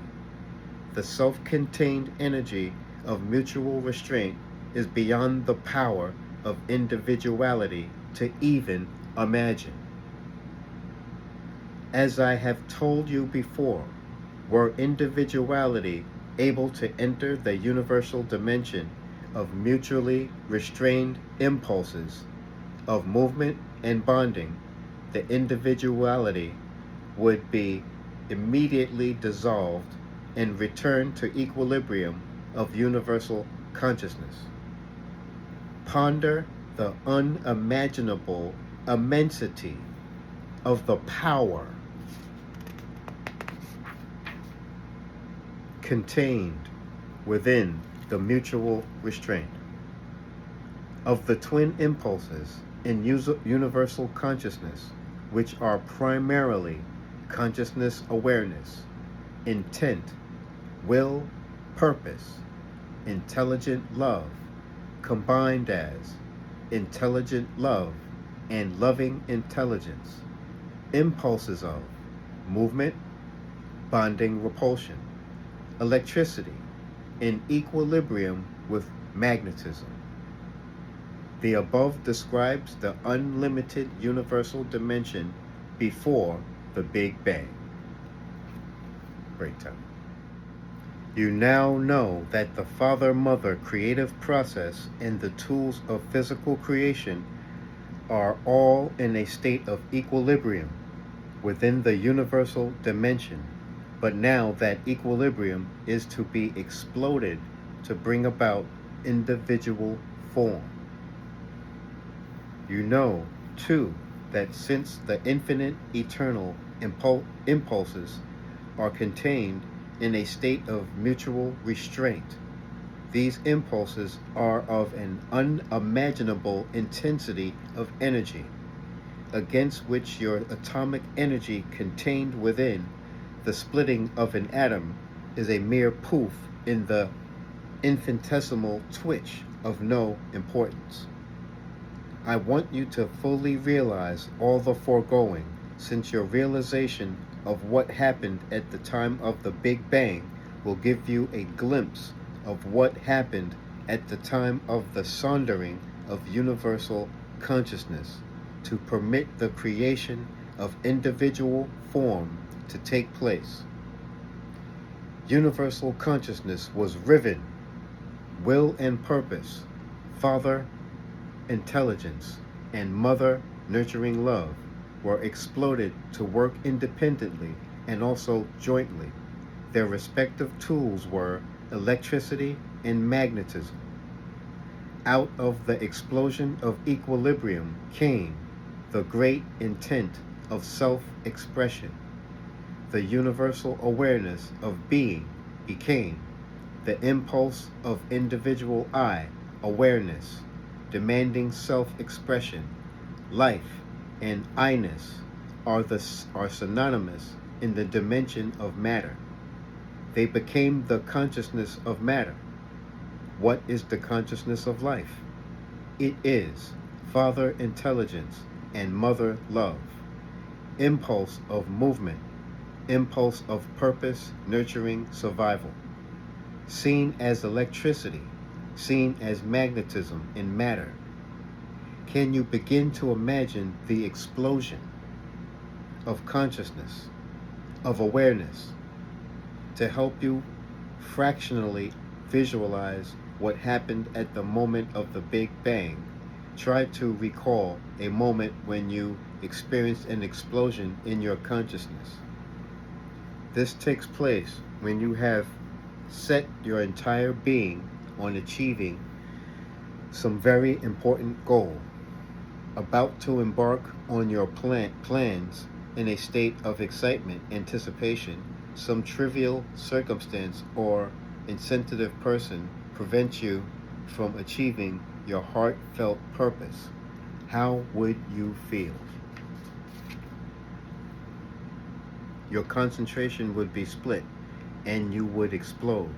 Here again, I must recall on my recorder to think up some examples of my meaning in human terms, for the least earthly consciousness is drawn from the universal consciousness. You are at the airport excited to and ready to fly for an unexpected holiday overseas. On reaching your travel bureau counter, you discover there are no documents or tickets and no record of any reservations for flight or holiday accommodations, although you have already paid for them by credit card. How would you feel? You are dressed in a very expensive outfit, wining and dining important customers, and are about to clinch a big contract worth millions. The waiter drops a plate of hot casserole on your head. How would you feel? You go shopping and come out of the car parking lot to find the wheels and doors of your car have been removed. In broad daylight, sympathetically, you open your purse to give a whining, crippled beggar all your silver, but the man straightens up forcefully and snatches the purse from you and runs like an athlete. How would you feel? All these are instances you would have all these instances you would have a in all these instances you would have a strong consciousness enterprise for the very front of your mind. Your head would be filled with a plan to move out and do something to achieve a certain purpose peacefully. Your intent would be interlocked with your purpose, therefore in equilibrium. But note that there would be mounting tension of anticipation as you neared your goal. The greater the tension, the greater the explosion. You would, in fact, be in the same state as universal consciousness, awareness, intent, Father intelligence in equilibrium with Mother purpose to give being and form to the plan you intend to create. Hello, everyone. My name is Oathf, and I'll be reading the book Christ Returns Speaks His Truth. My show is called Talks with Oath. I'll be reading the entire book, all of the chapters. Let us begin.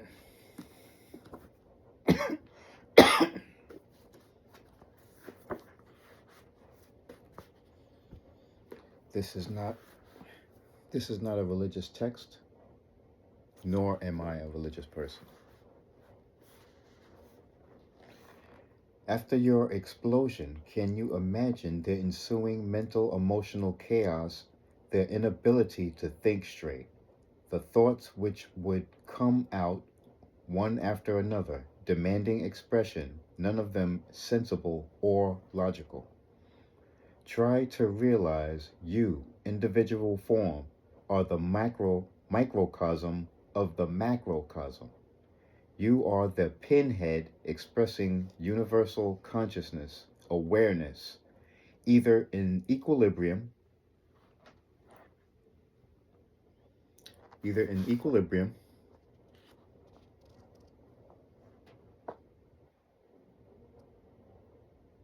when you meditate in stillness of thought, or as an active consciousness, when you think and feel, plan and create. Therefore, if you can relate your tiny consciousness explosion to the explosion of the heavens, you will gain some small idea of the ensuing chaos, both momentarily within the universal dimension and in eons of time within the newly created expanse of the dimension of matter, still in its formless state. Therefore, many of you will have to wholly rearrange your thinking in regard to creation. It started out as a condition of utter chaos. The universal impulses were divided. There were no blueprints to direct or control the beginning of individuality. The impulses were still without any conscious form or direction. They were natural impulses to perform certain distinct impulsive functions in consciousness, but they were not intelligently directed into specific movement or bonding by any higher directing force. They were on their own, separated and lost impulses of consciousness awareness, able to receive impressions, but they were no impressions to receive other than those of interior chaos, of movement, activity, of electricity, and bonding repulsion of magnetism. And this consciousness chaos was manifested within creation as chaos of particles. Within this expanse of chaos of electrical particles, however, there was the overriding awareness of I-ness. No matter what the chaos, the I-ness came through the Father intent to move about and take control to create. The I-ness took initial form in a positive charge of electrical energy, the proton. It became the dominant I force as a proton with its satellite of negative electrical charge, whereupon mother purpose of bonding was activated in those conditions of a positive electrical charge meeting a negative electrical charge. They took to each other, as one might say of the evolved male and female in living species, and bonded. Mother purpose of repulsion was also activated when two positive or two negative electrical charges looked likely to meet and react negatively. She stepped in and pushed them apart, just like her evolved female mother counterpart would separate two unruly, highly charged ruffians about to engage in a fight. This was the only form of consciousness awareness within the chaos for a very long time. Since time is of no consequence within the realm of matter itself, time only becomes of importance when there occurs an impinging of consciousness awareness between electrical charges resulting in bonding and repulsion and progression of agencies and events taking place and purposes to be fulfilled. Otherwise, time is meaningless.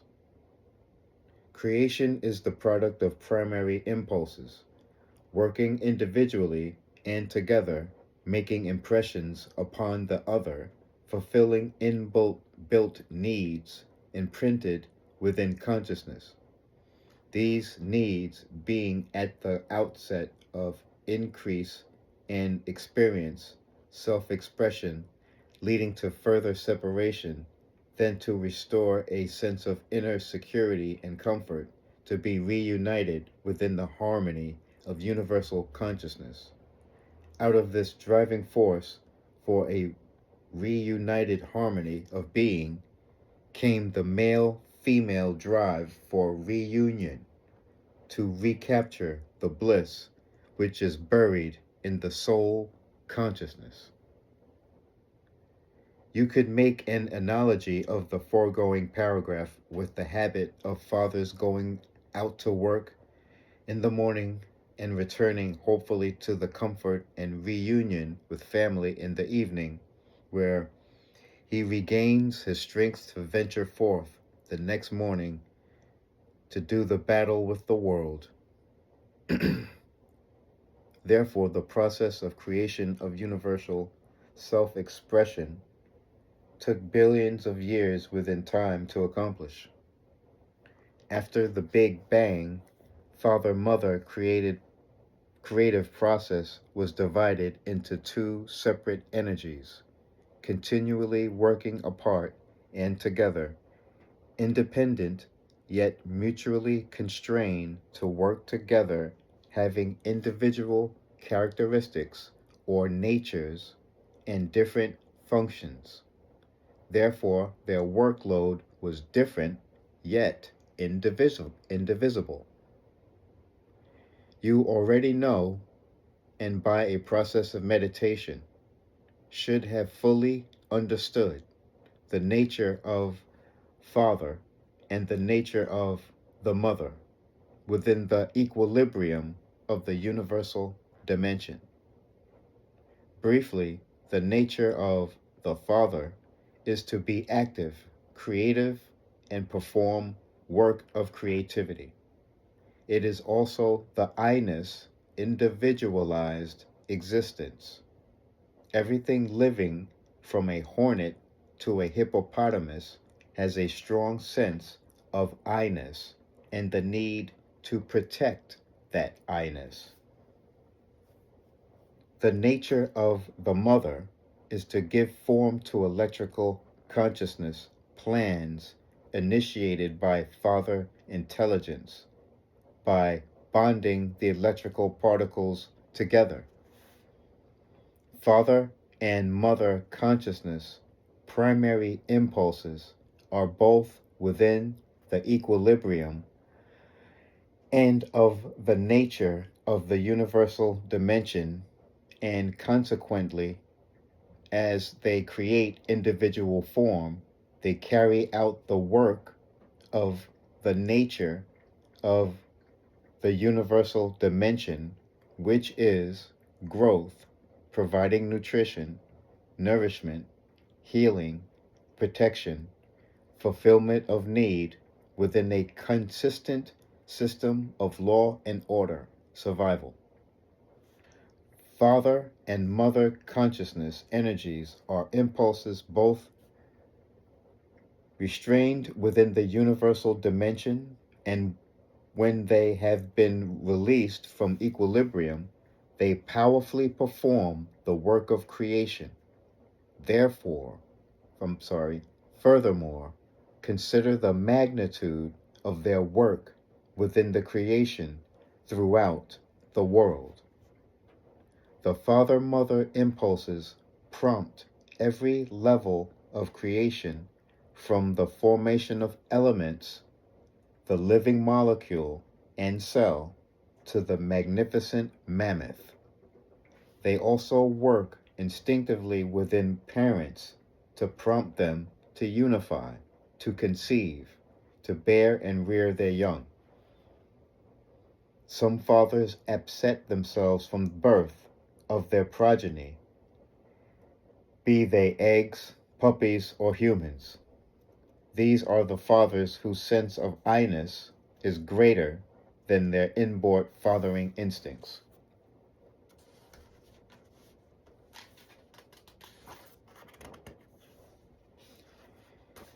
It is at this point that you must become fully aware of the meaning of impulse.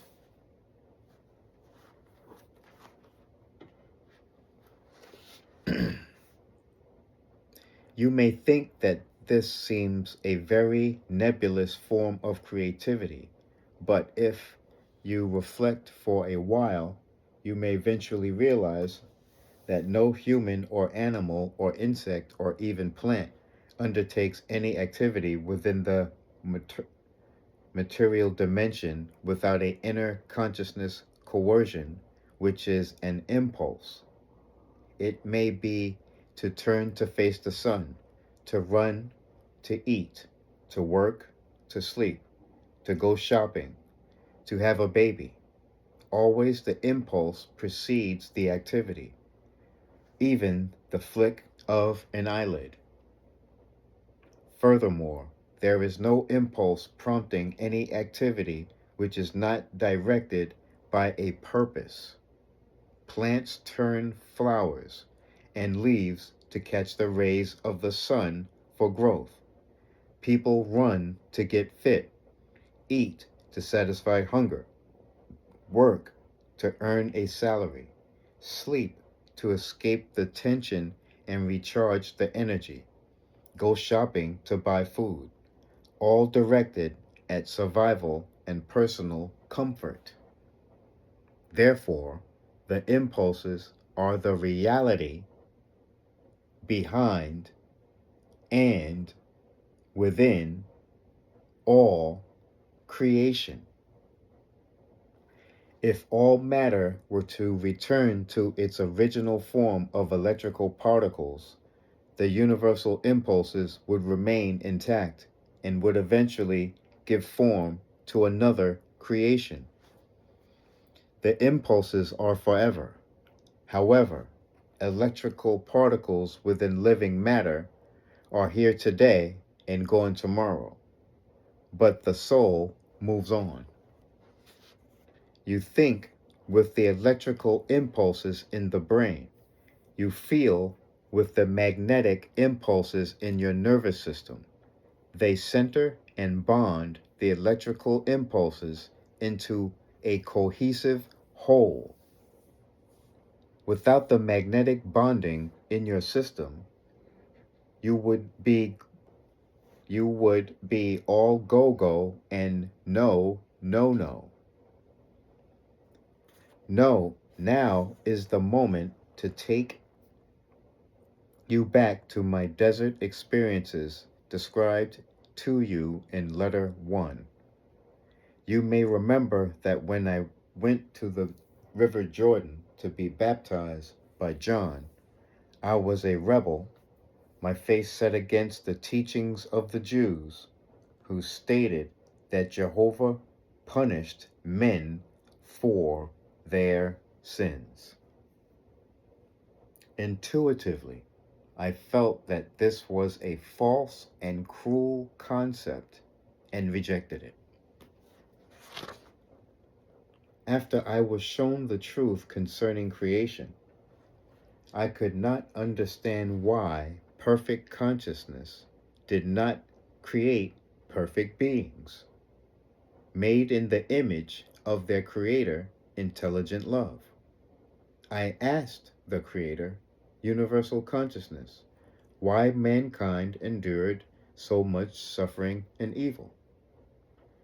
I was then shown very clearly that all problems experienced by humans arose from the central point of the self.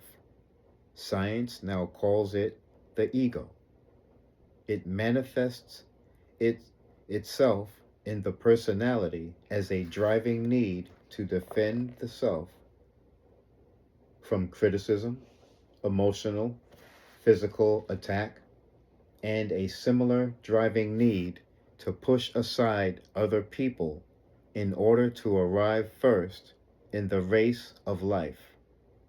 It also manifested itself in the personality as a driving need to take all that was best for the self, despite the opposition of others, and similar driving need to hold on to personal possessions, be they relatives, friends, material goods, or achievements, despite any opposition. I was also made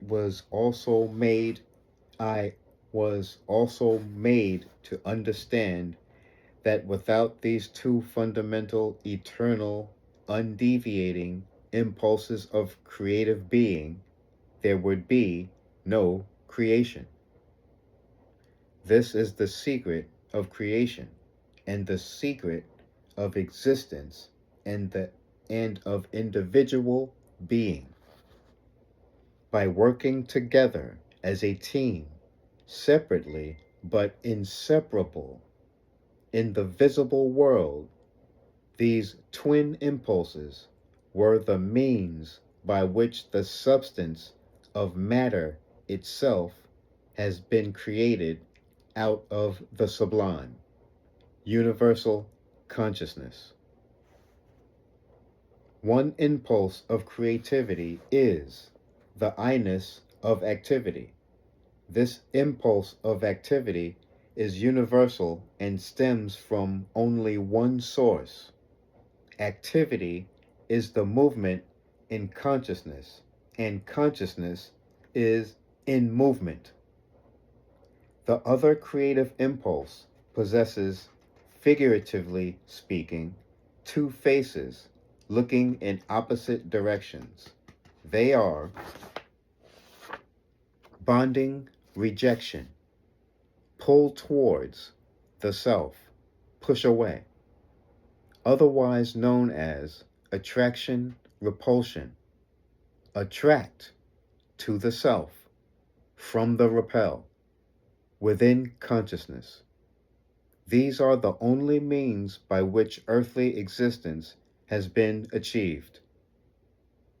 The entire universe is a manifestation of the creative power within, active within these twin impulses of physical being, creating matter and individual form. This is one of the fundamental secrets of the universe. I saw that the core of the personality, or ego, as it is now called, has been created, guardian of personality, and was irresistibly imprinted within the magnetic impulse to ensure privacy and survival for the protection of the individual I-ness. This was accomplished by using the two faces of the second impulse of being, bonding rejection, to secure individuality. The face of bonding dragged, draws, attracts, demands, pulls, buys, grabs, clutches, clings to the people and possessions it craves. The impulse creates an illusion of security in togetherness and possession. It is the tool of mother consciousness, inspiring the building of families, communities, and nations. It can be productive of beauty, joy, harmony, and love. It can also wreck the lives and destroy communities when it is ego-driven. The face of rejection repels, thrusts aside, pushes away, evades everything. People, animals, possessions. It does not want. Thus, the impulse of rejection creates an illusion of privacy and security. It is the impulse that urges rifts in families, relationships, communities, and nations. It is supposedly geared to saving lives, ensuring protection and privacy, but it is a destructive force when it is ego-driven. Within these twin impulses of being, all things would have remained forever merged into one another within the eternal timelessness of universal creative power in equilibrium. Without these twin impulses, there would be no interplay of give and take and pull and push necessary to the creation of the millions of personal experiences out of which personality grows and evolves. Therefore, the problem of personality and the ego drive endured by all living things and mankind is irrevocably, unavoidably fact of creation. Any other explanation is pure myth.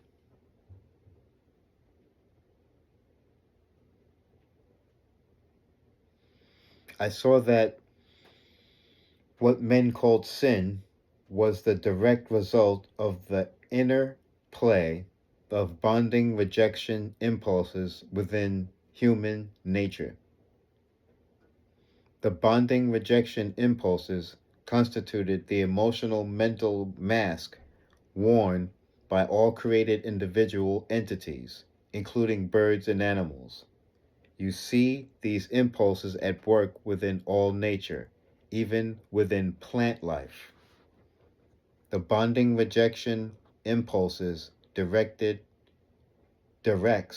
the behavior toward survival of all entities in creation.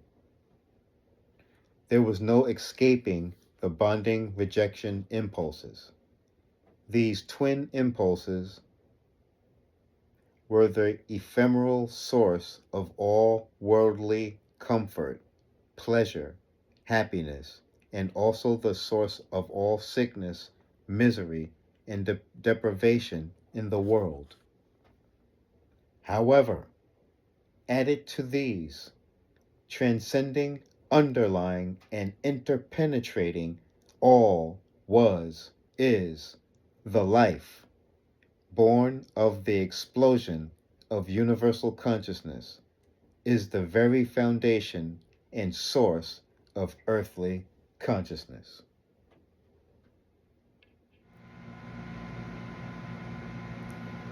Hello, family. This is Oathf, and thank you for joining me on my show, Talks with Oath, where we discuss all subjects in the universe, and of course, under the sun. Currently, we're reading a book called Christ's Return Speaks His Truth. I'm reading the entire book. I'm beginning with chapter 5, and I'm finishing up chapter 5. This is the last video, and this is the book. This is not a religious text, nor am I a religious person. I make this point. Let's get into it.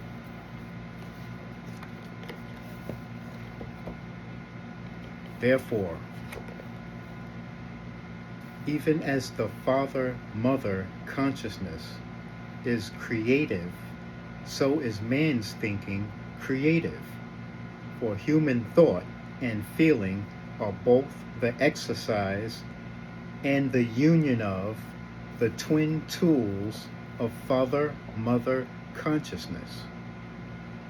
Therefore, these impulses of bonding rejection in the individual personality also becomes highly creative in that they determine and make visible the consciousness forms of things desired and things rejected. This is the second fundamental secret of the universe. I saw that sin was an artificial concept, expediently devised by men to describe any human activity causing pain to others.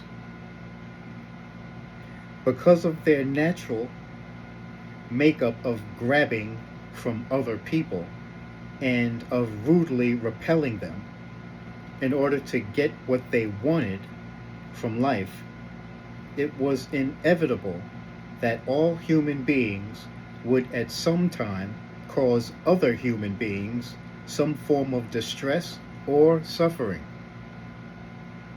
This human propensity to hurt others in no way created offense to the universal consciousness, God, as was affirmed by the Jewish and Christian religion. Only mankind understood the meaning of the word sin, since only mankind and all of creation subject to mankind would ever know the pain, deprivation, and misery caused by the two fundamental impulses of individuality: bonding rejection, active within the human personality. Man's inbuilt impulse to protect his own individuality had made him set up rules and laws for human society. The universal creative power, love, had absolutely nothing to do with the setting up of human restrictions, limitations, laws, and judgment. I also saw that the Father-Mother creative power, life, continually flowed through all the universe and was the life in my mind, using the twin impulses of thought and feeling. Hence, any powerful, imperfect thinking and feeling could be disturbed and can disturb and change the consciousness pattern of created things. I'll read that again. Hence, any powerful, imperfect thinking and feeling could disturb and change the consciousness pattern of created things. Conversely, my thinking, when fully cleansed of the twin impulses of ego and fully repetitive of the Father-Mother creative power, intelligent love, would reintroduce the condition of perfect, intelligent love. Therefore, a condition previously made imperfect as a result of imperfect thought could be brought back into a condition of wholeness, again, by changing ego attitudes and thoughts to those of unconditional love.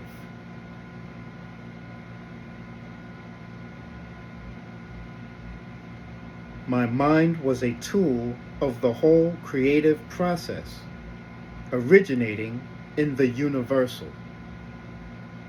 Now that I knew this was so, knew it spiritually, intellectually, emotionally, I realized I could and must take steps to overcome the twin impulses of ego previously governing my mind in order to allow the divine reality full scope through my mind and brain.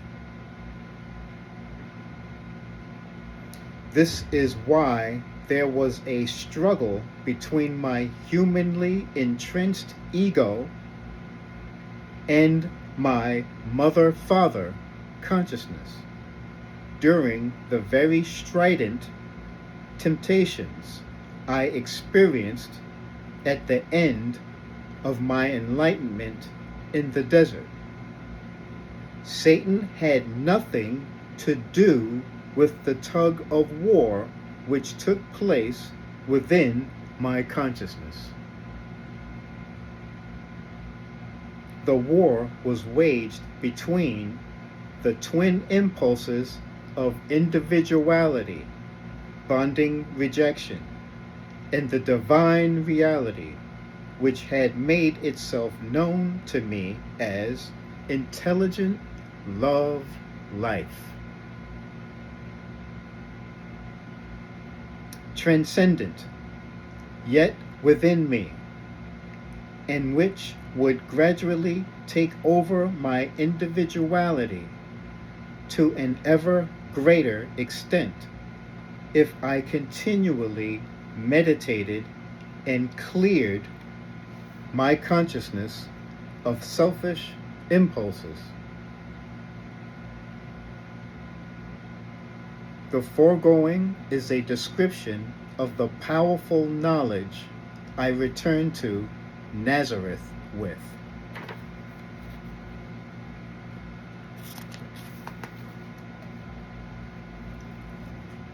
Therefore, my physic, my physically, my physicality, my physically healing time spent with my mother, whilst she nursed me back to health, was also a time of prayer and meditation, from which I drew the inspiration and strength to consciously and conscientiously live the nature of the divine or universal reality.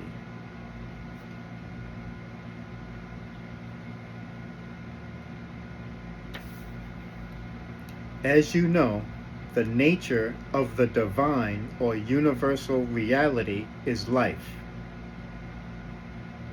When it is active within creation, or we can also say within the individuality of creation, it grows, nourishes, provides nutrition, regenerates, heals, protects, ensures survival, fulfills the needs of everything created, all within a system of perfect harmony, cooperation, and law and order.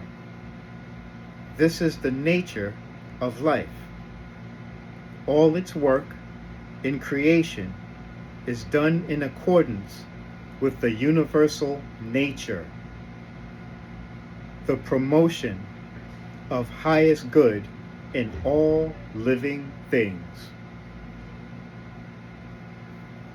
If you can understand these words, you will realize why I returned from the desert, a man filled with joy, with a new awareness of the beauty of the world, a feeling of absolute confidence, and knowing it was possible to control the appearance of matter.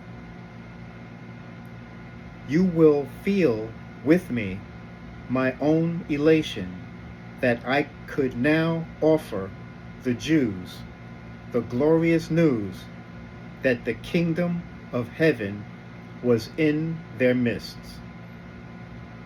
All they had to do was find it within, with my assistance, and their lives would be changed forever.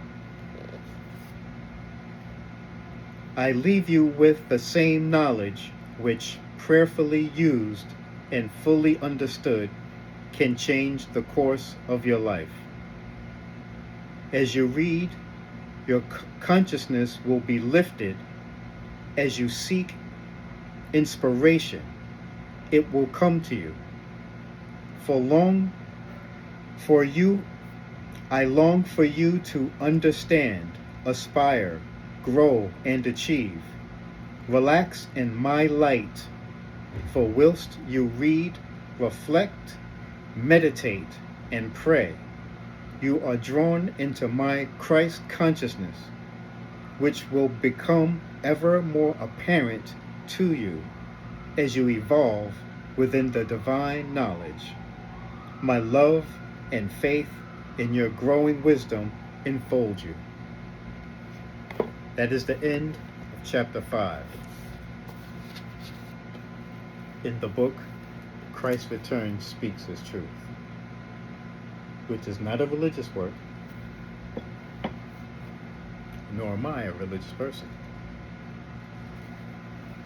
Thank you, family, for joining in with me. One love forever.